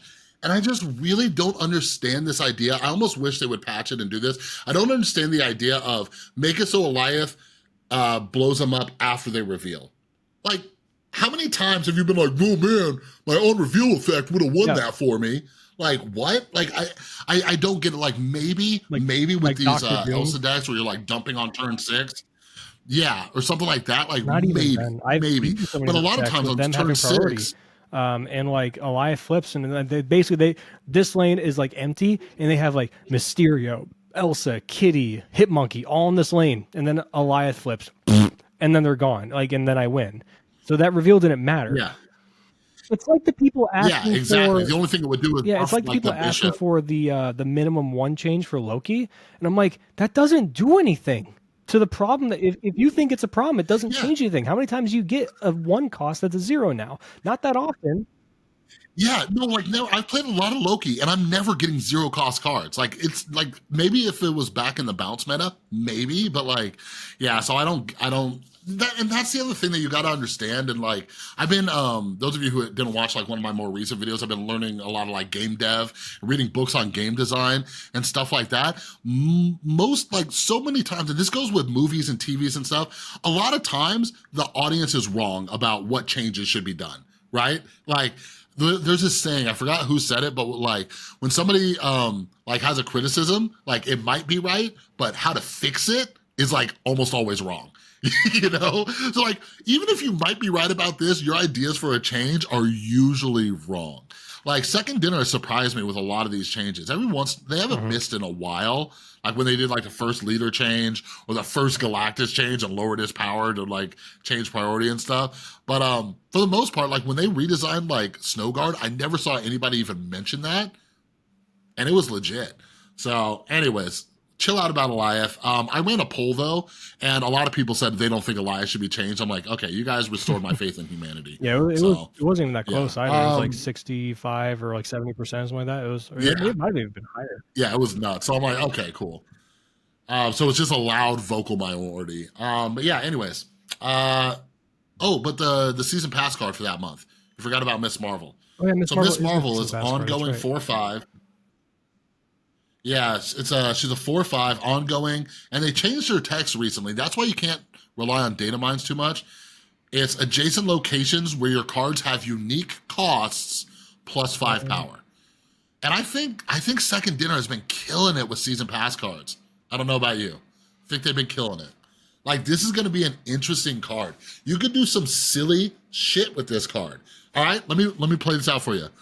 Miss Marvel on 4, Mystique on 5, right? Mystique and maybe something else, like a 2-drop, and then like Orca, right? Like that's 21 power. No, that's like 30 power. You could even go something like lane. Turn 1 Ebony Maw in like the far right lane, right? Or left lane if it's fine. Turn 2. Or think about this: Ebony Maw and Lizard, right? Lock down the left lane. Then you Miss Marvel, Mystique on the middle, then Orca on the right. That is a shit ton of power. That is an insane amount of power. And let me know your thoughts on this, because for the last 3 months, and I'm going to include Miss Marvel in this, Second Dinner has made very useful season pass cards. And I fucking hate how everybody says, oh, it's pay to win. Some of the best cards are season pass cards. I'm like, the best value, if you're spending a penny in this game, the best value is the season pass cards. So shouldn't those have the most utility? Look. Let's go back. Let's go all the way to the beta. All right, cool. Wave has been changed, but yes, very good card. Okay, cool. Thor originally was a 4 power, or 4 cost, ass card. Daredevil, good, but in a particular niche. Nick Fury had to be buffed, ass. Spider-Man Miles Morales, fine. A fine card. That's it. Yeah. Like, I'd give it like a 6.5 out of 10. Fine. Black Panther, probably in the same vein as Spider-Man. Fine. Like a 6 out of 10. Silver Surfer. Okay, here's your first card that's busted that needed to be changed. Cool. Zabu, same thing, needed to be changed. 2 in a row. So everyone focuses on this month. This is where everyone started putting that tinfoil hat, be like, oh, they're doing it to sell. All right, well, MODOK, has he ever needed to be changed? No. Has he busted? No. I think your internet's going fine. Nimrod needed to be buffed. Was ass. Hitmonkey needed to be changed, but I would argue that the way Hitmonkey used to work as a 2-0 would be fine, and it's now, and I think they overhit bounce. Yeah, I hope they bring it back. But I have been enjoying Hitmonkey in the Elsa meta. I think that's one reason I've been enjoying it so much, is I get to play my maybe Elsa. Again. Maybe they also knew Nebula. What's coming down the pipeline. Maybe Elsa would be too good for Hitmonkey, but Nebula, perfectly fine, great balance card. 7 out of 10, great card. Ghost Spider had to get buffed, and even then, it's just like fine. Yeah. Phoenix Force. Had to be buffed the fastest of any card we've ever seen through a season pass. Dakin, perfectly balanced. Amazing card. One of the most balanced and well-designed cards they've ever released. Loki, he's, at the moment, fine. Maybe he should be a 3-4. I'll acknowledge that. That's fine. Otherwise, he's fine. Yeah. Elsa, pretty good. I don't think busted. I think a tier 2 card. Miss Marvel, looking to be a very good card, but I think it's easy on paper to be like, this is going to be insane, versus how games actually this combo and stuff. And then we have Sebastian Shaw, which we'll talk about in a few minutes, but I think is also going to be, on paper, looks really good, but then you have to realize what kind of cards you have to play with him to make him very much better. Yeah, but like with all these cards though, like they provide utility, right? Like, and I like that. Those are great cards where you can slot them into a bunch of decks. I think that's what season pass cards should be. It's $10, people. It's $10. I get it. It's another subscription, right? But we live in the age of subscriptions. You subscribe to Hulu or Netflix or all these other things. Like, $10 subscription, you get like a decent card for a game. Like, I understand if you want to bitch and moan about every other pricing in Marvel Snap, go for it.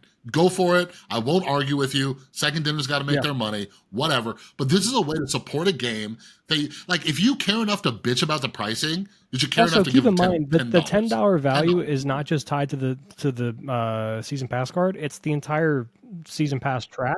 Which So, I'm pretty sure the yeah, equivalent of the season variants, pass track credits, monetarily gold. is like $60 or so. It's like an insane plus in your investment as far as like Marvel Snap economy goes. And again, you can argue about the Marvel Snap Yeah. economy being bad in its own right, sure, but the season pass value in line with its own economy is incredibly good. One of the best of any Yeah. game, if I'm And it's being just, honest. I just don't understand. Like, if you enjoy this game at any level, I made a video early on in my channel, how to support your Marvel Snap habit. Like seriously, like just find $10. Find $10 and get these. Like, when people tell me, unless you're a brand new player, when people tell me they don't have the season pass card, I'm just like, I don't know. Like, figure out a way. Just figure it out. Figure out. Most of them are decent. Yeah. So, anyways, that's Miss Marvel. It'll be interesting. I think there's going to be just some cool stuff you could do. Some really interesting decks. It reminds me of the Twitch Rivals tournaments where they like have you like build certain decks, and sometimes they'll be like, "Oh, build all unique cost." You get to have some fun with this card. Like, we're going to see some interesting builds. But the next one is a pre-release nerf Dude, Gladiator. okay, it actually put me at November this time. It's been putting me like right here every single time. It's driving me insane. Gladiator. Just open a new tab. Right click and put open a new tab. I don't know what you're doing. Okay, yeah, but then I don't want to have to close the tab every single time. You're right. You're right. I'm wrong. I understand. Gladiator is a 3/7 on reveal. Add a card from your opponent's deck to this side or their side of this location. If it has less power, destroy it. He was a 3/8, so obviously going from a 3/8 to a 3/7 is a huge change because that does knock out a bunch of cards that he could have destroyed, to where now he's just letting them come get a free Jubilee ramp. But for the most part, there's a lot of cards he's going to hit, a lot of cards he's going to destroy. This seems still like a very good card. Also, this one absolutely goes in Surfer. Absolutely goes in Surfer. This could replace Maximus, You know but what? it's hard to say if you replace Maximus. Dude, I don't know what you're seeing. I'm not seeing a 3/7. I'm seeing a 3/10.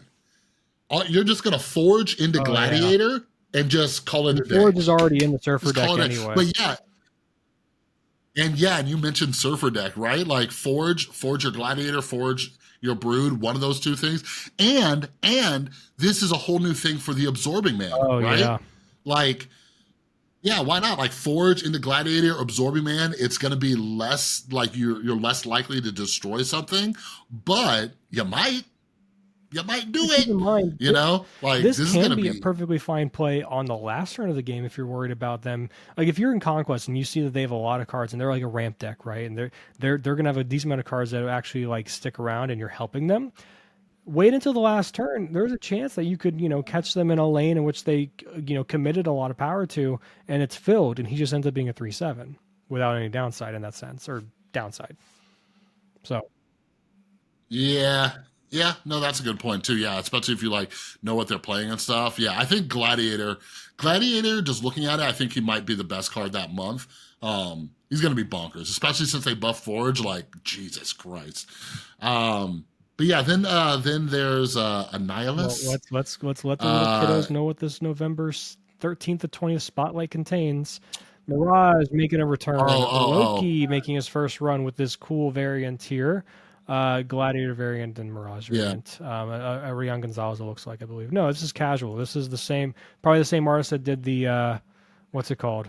The Burger Maria Christina. Hill. Let's see if she did yeah, she did. Yeah. Oh yeah, I got that Colleen Wing. They're cute. Yeah, she's cool. I like it. But Mirage, I think a lot more people are going to get Mirage this time around. She's just like decent. Like, she's decent. Like, you could just slot her in and just toss her into stuff. Like, she's all right. Like, she's not a must, but if you like hand size decks and stuff, like when you draw like a 2/5 Jeff though, it feels pretty legit. Mm-hmm. You know what I mean?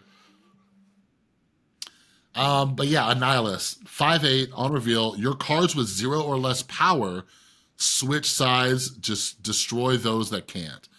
I'm confused. I don't know how to feel So about this I can card. tell you that I think the way that you build this deck, because obviously this goes into a junk deck, right? You're playing Debris, you're playing Hood, Goblin, stuff like that, right? The way I see it is you're probably going to be playing this with like a small destroy synergy because of that second text. That second text or the second portion of the ability is going to be awkward to a lot of like people in the traditional list, especially if you're playing things like Sentry. So let's say you play Sentry and then you play this on 5, you'll send over the Void, sure, but you'll kill your Sentry.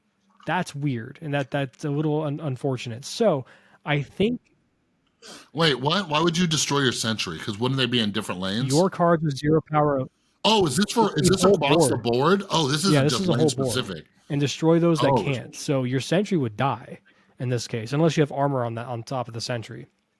I think huh. you do a hybrid fill like clog stuff like junk, which there's a lot of overlap with all these cards, right? And then you also play destroy. You play Wolverine, right? Because if Wolverine dies, he comes back. You play X-23, she dies, comes back. Maybe you play Deadpool, dies, comes back. Yeah. Huh. And then Interesting. you're And then filling yeah, their that would board, be a and then you big can have like null too. Null and like Death and stuff like that because your kit might be killing enough stuff. If you have the Hood No, down, dude, that you no, still, that would and be we already see some crazy. synergistic Yeah. qualities of junk in this anyway because you might be playing with Sentry in the current junk list. You might be playing things like Carnage, right, to like eat up stuff when you can't get rid of the Void or things like that. So now you can still do that and still play Yeah. Viper stuff, but you lean a bit more into the Destroy package to really get the value out of the Annihilus stuff. Now I think this is just great in destroy, and I could probably remove my Taskmaster and replace it with this. Because think about it. On turn 5, you drop this, it blows up your Wolverine, it blows up your Deadpool, it blows up your Mhm. X-23. All these things blow up without you having to align anything.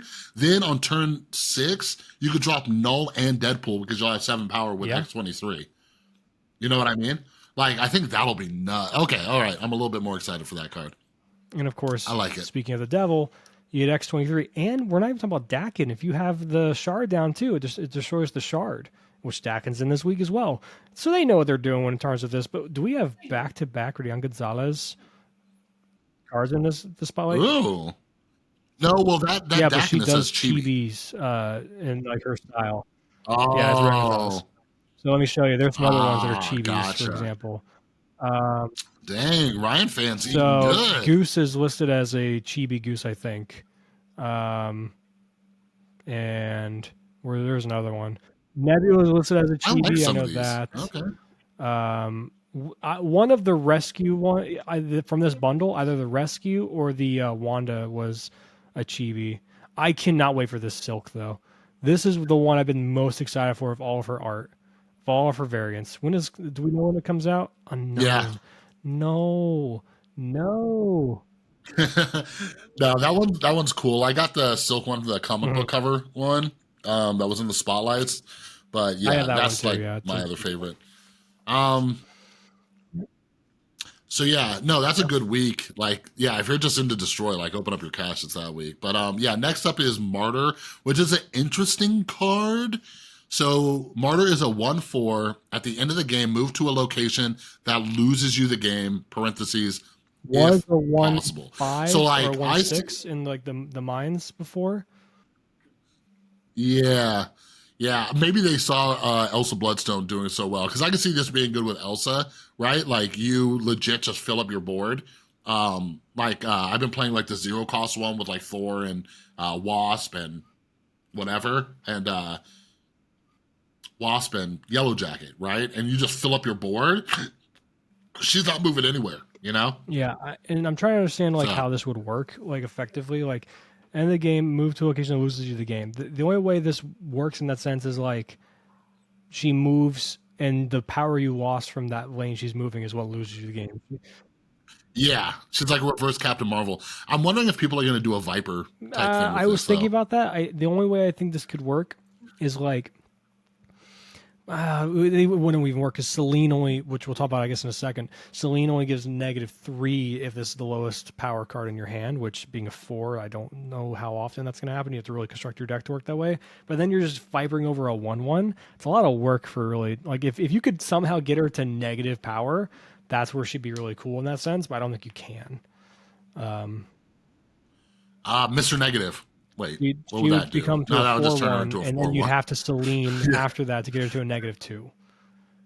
And then Viper. Yeah. That's so much Yeah, I don't effort. know. There's no shot that It'll be works. interesting.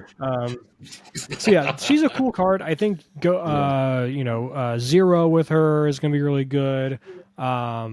It's just I think with Elsa the danger here is like if you buff her too much and get her to be like a big stat line, then her effect I think has a higher chance of coming into play because you're losing 8 power in a single lane, right? If you doubled this, for example. Let's say you're playing with her with Nico and you get Yeah. the wonderful doubling or like Shuri, right? From that spell or from Shuri's effect, and she's a 1/8. Well, you losing 8 power in a lane can absolutely cause you to lose the game. Yeah. But maybe you can win another lane. Like I don't know. We have to see how her AI works because if I have a lane in the middle, if it says specifically loses you the game, so I think she won't move at all.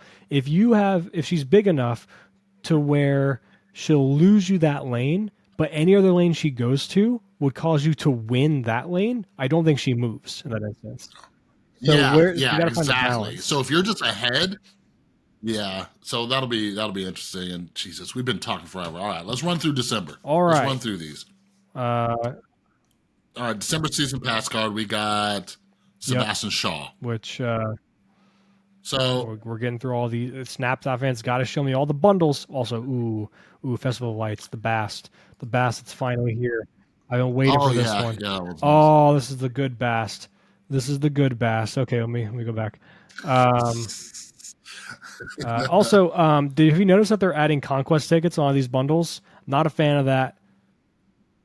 I didn't even notice that. Not a fan. All right. I gotta fucking find the stupid ass season pass card because he's not listed in this, so I have to open the tab with a variant of his. Here he is, Sebastian Shaw. So I said on paper he's going to be very good, but I think in practice he's going to be a bit awkward because you have to play things like Okoye, Nakia, though Forge is very good. Sebastian Shaw is a 3/3. When this card permanently gains power, gain +2 power. Though the easy home is very simple. This goes in Surfer. He's a 3/3. Forge buffing him makes him a 3/9, right? He gains +3, +5, +2, 3/8. He gains to 3/8. And then if Surfer hits him again, he goes to a 12. Yeah. So this is a 3/12 with 2 cards in a Surfer deck. At the very least, he goes up to Maximus level of being a 3/7, gaining 4 with Surfer. Yeah, that's pretty crazy. Yeah, I don't know. I haven't thought too much about Sebastian Shaw. But yeah, he'll be interesting. Yeah, I think he'll be a decent season pass card. Yeah, it'll be. I wonder, but because also who is it? Nakia. Nakia's a 3 cost she too. Can be played in so Surfer. people might I think slot she's her good into in Surfer Surfer to be well. honest. I like her more than Killmonger Nova. Yeah, because you're cutting 2 cards for 1, and that effectively does the same thing. And then giving better value to him. I will say though, any card you guys see like this, right? Keep in mind, and this is what I've been saying about like Nico and all these other cards. Please don't overthink these effects. Don't go all in on this weird synergistic. Like I'm running a Koi, Nakia, Forge. I'm running every card that possibly is going to try to buff him. all of them. Just put him in a deck in which he has 1 or 2 other enablers, and that's all you need. Don't overthink it. That's what's going to make cards good. That's how you know if they're good. If you need to build around him to an entire new level that is akin to like making a brand new deck, and it ends up underperforming, that is a sign of just like you're doing too much. A good card only needs a handful of enablers. Yeah. Don't overthink it, please. Yeah. Yeah, like getting like a 3/8 or whatever, 3/7, like that's pretty good. But yeah, the next one up is Blob. This is probably the one I'm most excited for. I think I just got overly excited. Not only is it a hardcore ability, but like Blob's ability used to be, when it was originally data mined, was like garbage. It's still there. But now it's just that. It was just that. Oh, yeah, it used to be can't be moved. And I was like, what?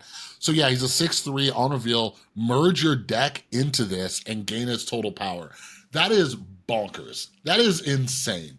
People like, I don't know. I think this is going to be a frustrating card to play against. I don't know. I can't think of ways to counter it. I just can't. Shang-Chi, And Shadow like King. me, yeah, but like you got to guess where Yeah, they're but gonna play, I don't right? think that's gonna. So, yes, he's gonna be a turn 6 play. That's gonna just be really big. But like that's akin to like them playing like a Hulk or something, right? So if you're playing a deck that they have to have enough of those cards in the deck to actually add up to be a decent stat line, right? That's one thing. So this might be like a thing for ramp. The other thing is like I envision a very simple line of like wave and then into Taskmaster, right? Like that's a line that I see. Yeah, and but you would and you would need Taskmaster in your hand too, you know. But you know what's interesting? I hadn't thought about this. Think about his synergy with Sebastian Shaw, right? Sebastian Shaw says gain +2 more power, parentheses, Uh-huh. wherever he is, right? So you could be Nakia in your deck. You Yeah, could like be a buffing Koya. your deck, and then And then yeah, you would gain or an Okoye, extra, yeah. 3 power from that. Um, Yeah, is that the only card that yeah. buffs your deck, Okoye? Huh. Interesting. So yeah, slight synergy there, but yeah, I think this will be nuts.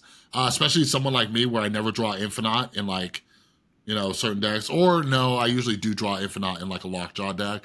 But anyways, yeah, you got some big stuff. Like I think this is gonna be crazy in like a It's hella going to be deck or interesting. something like I'm that. You having know what I trouble mean? finding like I see the vision of like how it can be really good.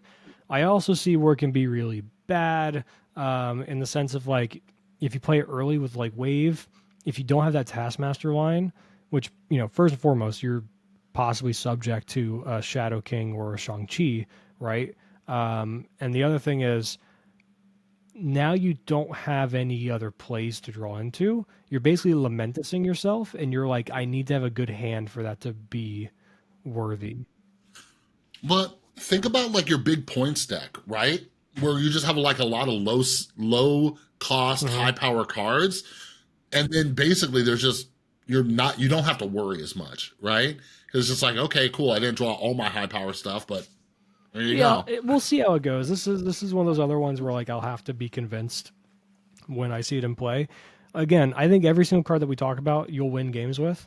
It's just I'm trying to see where he belongs in the sense of like true competitive, like top play, that kind of thing. Yeah, I think it'll be a good Yeah. surprise card Speaking of for turn surprise card, six, right? Can't they really get anticipate Stegron in this how as much well. power. So Yeah. Stegron, along with the guy who can't be moved. That's a really interesting ability. If this was back during the Arrow meta, that would be mhm. make more sense. But like, how often are people trying to move your stuff? All right. But next up is Firestar, 6/3, same stats as Blob. On reveal, each card you played last turn gains this card's power. Like that'll be dope for like decks that dump, like especially decks that like play around wave kinda, where you can like dump on turn 5 and then pff, oh my god, Even that's pretty something as dope. simple as like if you have Mobius out, right? And then like let's say or even just just wave Mobius on 5, like looking at the floor. This is a finisher just giving +3 to both those cards in other lanes, and you play this in like the middle lane, for example. That's cool. Or if you have Mobius out already and you go wave into Forge and then make her a 6/6, you just gave 6 power to Forge, and because then now Forge being a 2/1 is not even an issue because he's going to gain 6 power anyway from her, from him buffing her. So Yeah, no, that's that's a really good point. interesting too to me. It makes Forge an interesting late play of like, or if you're going with like the big, Yeah, like just dump your shit, like fucking turn 5, one drop, one drop, one drop, one, and then like Forge, right? And then all those get yeah, +6 across the board. She has this, her ceiling is insane to me, but also her floor doesn't seem crazy either. Like her floor is again like the wave thing with Mobius. That's like the where my mind goes immediately of like the best synergy is just wave and then whatever, and then you just go something, and then Firestar, right? That seems just yeah, giving blanket +3 to a couple cards that, and you already wanted that priority anyway. I think she's going to be really good. She might be the best of this season. yeah. I'm wondering like how good she'll be like in bounce, Fair. right? Like you get some like you beast up some stuff and then like you have 0 cost cards, and you're just like It also going nuts. Like, gives Bounce that extra option of saying, look, sometimes we talked about this before. Sometimes you want to dump your hand on 5, especially if you're going against a matchup in Conquest where your opponent has Wave and they know you're on Bounce. Sometimes you want to preemptively go, okay, I'm going to yeah, dump, Mysterio and Monkey on 5, right? Because I know they're going to Wave. So then now I can fall back yeah. on Firestar, just being like, yep, +3 to all my Mysterios and Monkey. That's really good. Yeah. Oh, yeah. Mysterio's too. I wonder. I legitimately think she can replace Mobius because you no longer have to worry about Wave. It's like, oh, you're playing Wave. All right, cool. I'll dump all my stuff on 5, right? And I think then maybe boom.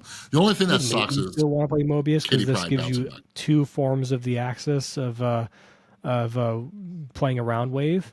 But I know I agree. She does fill that kind of spot in a sense. I'm not sure what the cut is. I'm not the biggest bounce player, but I think there's so many different bounce adjacent cards in the game where I think it's pretty easy to figure out the list. Mhm. This is nuts. I hadn't even thought about her with Right? Mysterio. That's gonna be insane. And again, just a Yeah, that's simple gonna be thing. nuts. Mysterio into Monkey. Monkey gets 2, 4, 6 just off of that, right? So he's going to be a 3, 8, Yeah, and then +3. So you're going to have a 3, a 7, a 3, and an 11, and then another 3 from 2 turns. that's crazy. That's crazy. That's I'm pumped for Firestar. The next one is Mr. Havoc, and I'm By not the way, sure. I'm not sure how I Man feel Thing, about this. Ravonna, I can't. Renslayer. Uh, Oh yeah, yeah. Hopefully they tweak Ravonna. Glenn said that their first obvious knob is to drop Ravonna down to a 2 cost. I'm hoping that happens. That'd be cool. But yeah, Havoc. So Havoc's a 2/1. After each turn, you lose 1 max energy and gains +3 power. I just don't think there's enough ways in this game to create energy to compensate for that. You know what yeah, I because mean? like what if This you is easy go Shadow King Havoc bait on as 2, well. Electro on 3? Is that a wash? You just at your normal energy level for the rest of the game? I was trying to do the math, right? So, but it's after Yeah, each so turn, basically play right? on 2, turn 3, you have 2 energy. Turn 4, you have 1 energy, right? Then turn 5 and 6, you have no energy. Is that how that works? Because Jeez, you're I losing an energy from your guess. max. Or is it just Yeah, yeah. Maybe very this works in a simple of plan. or like maybe I'm thinking of like it being too much of a flip flop opposite of Electro. Maybe it's as simple as just turn 3 2, turn 4 3, turn 5 4, turn 6 5. It could be that. Yeah, yeah. I think that's what it is. Yeah, you just have one less. So yeah, maybe him and Maxima or him and Electro are washed, and that could be decent because a lot of Electro decks run like uh whatchamacallit, Mhm. Sunspot and Nebula. This could easily take that spot, you know what I mean, rather than having to like skip power or skip energy or hope nobody plays on your lane. Like Havoc's just gaining Yeah, this energy, does you know. But right align now with better than Shadow King, Sunspot, I'm just right? like It goes so like Sunspot, you're basically going on 1 Sunspot, on 2, maybe you don't play anything. He goes to a 1 2.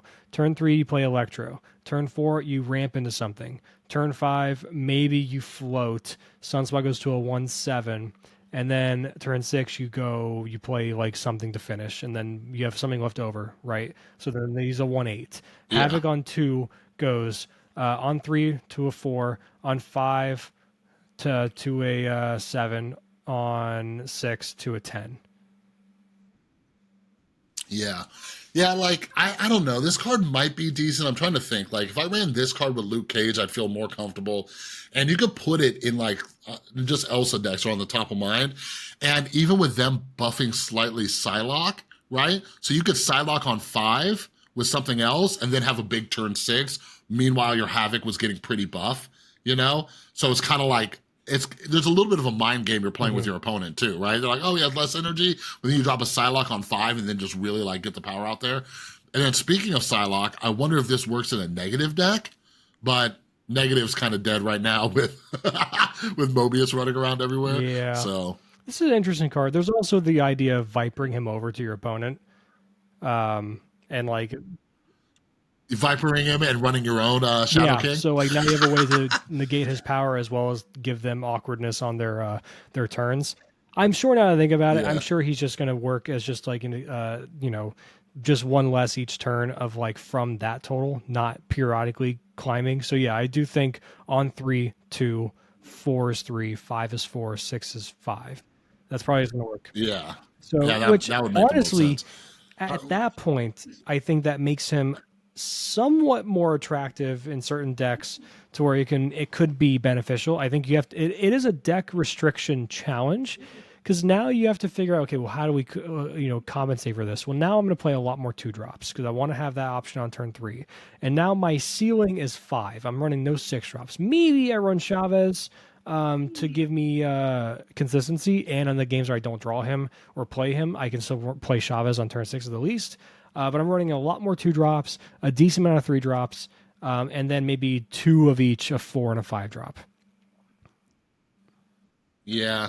Well, like, I'm wondering how good this would be in bounce, too, because it's not an on reveal effect, right? Like, so you could, like, put him out there, gain a little power, bounce him back, just have, like a 2-4 or 2-7, and then you bounce him back. He's a 1-7 that you can dump on the final turn and have the proper energy. I don't know. Okay. All right. Sometimes I guess I need to talk these cards through. So yeah, one thing I forgot to mention is so many of these cards, like they've required me to think, and I think that's why this is a longer episode. There's so many interesting cards coming out. I just think Second Dinner is killing it. Like, they're all so different. Like, seems like for a long time we've gotten cards that just, they destroy stuff, or they give you a benefit along with destroy, or they're just like really mediocre aside from some of the season pass cards. And like these months that we've had recently, just very interesting cards coming out.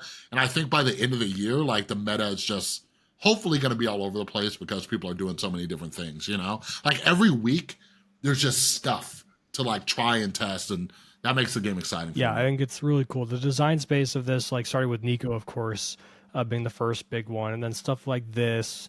Shaw is really interesting. I mean, even going to the next one, which, by the way, speaking of Nico, she and Legion are in this spotlight for December 19th. Yeah, so if you've been waiting on Legion, he'll be coming out in December. So weirdly last underplayed one right now. It's kind of like Snowguard had her change, so people dropped Legion, and then Snowguard got nerfed a little bit. So like Snowguard's gone down as well, but no one's picked up Legion again from what I've seen. Isn't that weird?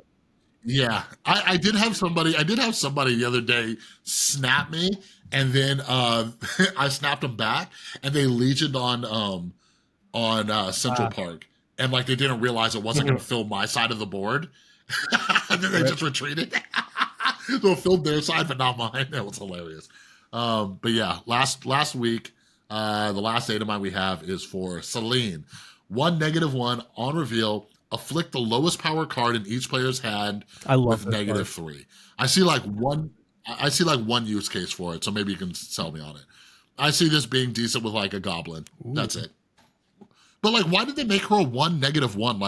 Like that the only like what? Like this card isn't that powerful. Like okay, it's not a Mr. Negative. You're not seeing the vision, my friend. The vision is great. The vision is fantastic. Wait, you play vision in these decks? Great. Okay. So here's one line. Easy line. Okay. Turn 1, use player, and then you can just Viper her over. Easy. That's very easy. Okay. My favorite though so far is turn 3. Black Widow her. Black Widow. Black Widow her. Yeah. Oh, that's the thing that we were talking about too, right? Like making Black Widow a little bit better, like maybe making her Widow's Bite. So that's great. Okay. And of course you can go, this and like let's say, and then maybe in your hand you're holding onto a goblin, so you can go Titania, Goblin on turn 4. So now you gave them a -6 green goblin because this hits your hand too. Okay. I'm a little bit more sold, but I'm also annoyed because on top of which, and then they're going to make junk decks let's think about this line, okay? Turn 1, Hood. Turn 2, Viper the Hood. Turn 3, Black Widow, Celine. Turn 4, play Titania, Goblin that you got afflicted from Celine. Turn 5, Annihilus. Send over the Celine. Yeah. Yeah, yeah, and you then could do some stuff like that. But isn't a nihilist it's destroying your destroying stuff Viper. though? That's it. Oh, and Black Widow, Viper and Oh, Black Widow, because most likely Titanium's gonna be on their side. Because if yeah, you're playing correctly, you've locked them out of a lane. And interesting. now you have a 5/8, Yeah, and then yeah, like they that have could a bunch work. of negative shit on their side. So like the cards you've lost from Annihilus in this instance isn't a big deal. But of course, if we're doing the destroy stuff, you can go turn one, Hood, turn two, Wolverine. Same thing with Viper, stuff like that, and or not Viper, but Black Yeah, Widow, and then you can destroy Wolverine in that sense. Send over the Hood without needing to play Viper because you played Annihilus on 5. yeah, I can see this being good in like a combo like destroy too with like Mm-hmm. Sentry and Carnage as well, just so you had some backup plans. That would make a deck interesting to me because there's a few different win conditions, right? Where you can like um eat up your Yeah. void or flip it over with Viper or do something. So yeah, she might be interesting. I get annoyed against junk decks, so I don't know if I'm excited for a lot of people to be playing them. But I think that will depend on whether or not she's a Series 4 or That's true. Series 5. Like, if she's a I Series think she 5, will I'm be. not too No, worried. this entire month is Series Like, 5 from the data mined. Every card. All the cards are oh, Series really? 5. They Yeah. need to work on Or that. They need to work on that along with they the need lack to of do series they need to drops. do Like, another ugh. series drop, honestly. They need to give some of these, Maybe, like they need to make Jeff. I know he's coming up in another spotlight, but they need to make Jeff, a 3,000 token card. They need to bring probably they probably finally need to bring Darkhawk to Series 3.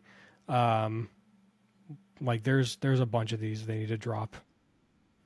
I think it'd be really good PR for them just because it's been so long if they did like a massive one, right? Like we don't have like massive card drops or anything like that, but if they did like a massive just series drop, a bunch of 5s down to 4, a bunch of 4s down to 3, I think the community would eat that shit up. Just nom nom nom nom nom nom nom. Let's look at You know, series here. Let's see if I can I sort it from you could probably filter it to yeah. show just 4 and 5.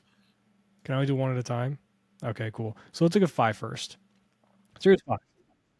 Well, go to cards. Click on the cards category at the top, and then filter right. it. Yeah. So do Okay. that, and then I think you can select multiple. Where is? Oh, the right side. That right side filter. Series Try that. 5, Pool 4 filter. 4. All right, There you so go. Dakin's a 5. We know that, but he's a season pass card. Those usually take a bit, but so like maybe he goes down to 4. Darkhawk, go to 3. He's a 4. Go to 3. Echo is a 5. Go to 4. Honestly, just take all of the season pass cards, Dakin and back, drop them. Howard the Duck needs to be a 4. Me too. Yeah, 3. Yeah, I know, but Give my boy some play. Let's be realistic in the second dinner, of course. Noel dropping a 3. You've already put him in so many fucking spotlight caches. Just do it. Who cares? Yeah. Legion dropping a 3 would be Deathstrike. sick. She's a 5, isn't Yeah. she? Get her to 4. Yeah. Insane. Mirage, go to 3. Master Mode, go to 1. Or fucking rework him. Just give him the ongoing. Because look, Blob is going to have an ongoing as well as an on reveal. Give Master Mode 1 too. Ongoing +1 for each sentry on the board. Sentinel. Or Sentinel. Yeah, not sentry. Sentinel. Yeah, that'd be cool. That would make him such a. I think that would be just such Right? a perfectly balanced card. Or even Right? if you want to like take away some agency and didn't only make it so for sentinels on your opponent's side of the board. Make him a 2-1 or a 2-0. And then, because I could see the argument that it's buffing your Ronin, even though that's shit, right? But we've discussed this in a previous episode. Right now, the Master Mode Ronin combo, it's nowhere near playing Dino or Darkhawk because their thing is also playing 3 power on the board every time they drop it too. So it's not really offsetting anything, you know? Yeah, Mirage change. Dang, this is a lot of 4 and 5s. Megason. There are It's so many. almost like, not quite, but it's almost rivaling Series 3 at this point, right? Mobius just came out. They're not going to drop anytime soon. Nebula. Oh my God. Put her to 3. Put her to 3. She's a 5 still. Put her at a 3. Insane. Phoenix Force 3. Ravonna 3. Nimrod 3. All these should be Yeah. 3s, by the way. Snowguard should be a 3. Silver Samurai should be a 3. Silk should be at least a 4. She's played in tons of decks now. Spider-Man 29, make him a 3. Yeah. Spider-Ham, make him a 3. Stature, make her a 3. Stegron 3. Thanos, big bad. Living Tribunal, pseudo big bad, but it should make him a 4. X-23, put her in 3. Zaba should be put in 3. Like, could you imagine the good grace that they would receive if they dropped so many of these down to 3? Yeah, I would demand, if they did this like by December, I'd demand that nobody bitch about Second Dinner for like all of 2024. If they did that, if they just took everything and just went boop, aside from the big bads, if they just took everything, downgraded them just on this whole list, I'd be like, shut your faces. Everybody shut your mouth. Let's take a look. 3, 6, 9, 12. Echo Series 5, 15, Howard Series 5, 18, that is criminal. 21, 22 Series 5 cards right now. How many Series 4 in comparison? Howard being Series 5 is criminal. So 3, 6, 9, 12, 15, 16. There are more Series 5 cards than Series 4 cards right now.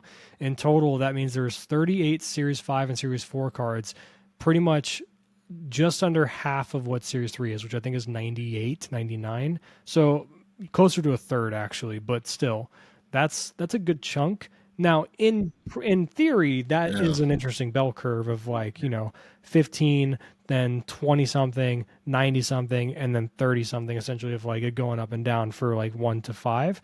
I get that in that sense. Series 3 should be your bigger one. However, having you get through Series 3 and then basically your only way to pull these, because at least you can get Series 3 cards in the collection track. You can't get these on the collection track. So, it should be changed. Yeah. Interesting. All right, let's wrap this long ass episode We're so up. proud of ourselves. Well, Chris, that was a lot of cards. What you got going on? What you doing? What's first off? Where can people find you? What you got going on with projects? You can find me right here on YouTube at MC's Bootman. I just made a video just saying I'm dialing back on the content, not by much. As long as I'm excited about cards and stuff like that, I'm just not gonna force myself. So those of you who don't know, I enrolled in some game development courses and stuff. I'm just interested in learning about that. The pay in game dev is crazy. It's crazy. My son and I went to PAX in Seattle. I decided to start looking it up. So many 6-figure jobs, it's nuts. And a lot of them don't require a college education. But anyways. But it's been fun learning and doing that. I might start a second channel just to document game dev. I'm also taking some design classes too, like actual artwork type stuff too. So yeah, I'm doing a lot of non-snap stuff, but I'm telling everybody, follow me over on Twitter at BootmanMSTZ, because at least you'll see me tweeting about the game, screenshots, decks, stuff like that. Well, but yeah. You Chris, doing anything? When you make it in game development and you need inevitably someone to write your games and storyboard, that's where I can come in. I got you. Hook me up. There we go. I actually genuinely do have a strong background in storyboarding. I've done it for music videos and stuff like that. So that is my jam. As far as what I'm working on, it's mostly been articles lately, because I just, like I said, CCG have the Why Did Captain Marvel Not Move? I have another one. It comes out next week. I'll probably be done with it this weekend. I have an incredibly busy weekend, because after we get off this call here, in 3 hours, less than 3 hours, at 5 p.m., because it's 2:13 my time right now, I will be joining Lambie as my color commentator for a tournament that's being live streamed right now through Impulse Gaming. So that's going to be fun. I'm doing that until 9-something p.m. And I'm doing that again tomorrow for 3 or 4 hours for day 2. So hooray. Got to find time to write an article in that sense. But the article in question, the most I'll spoil is it is going to be about America Chavez in question. That is the book. It's talking about Chavez. So I'm doing that. Still doing some behind the scenes stuff. Unfortunately, because of the CCG thing, it's kind of thrown a happy wrench into the plans, because now I'm coordinating with some people there for more stuff. I know it's been 2 months in the work right now, but it's close. I was always aiming for a 2024 start date for this project anyway. That I've kind of teased a bit. So we're still on track to do that. It's just there's a lot going on. And I know Chris knows more about it than I can say, but it'll be cool. It'll work out in the long run. But that's what I got going on there. Busy, So, busy, busy. Cool. All right. Well, yeah. thanks. We love you. Everybody. We appreciate you. As my pastor always used to say, may our face shine on you and be gracious to you. May we look on you in favor and give you our peace while you give us your thanks. Amen. Thank you. Bye-bye. See you in 2 weeks. Peace.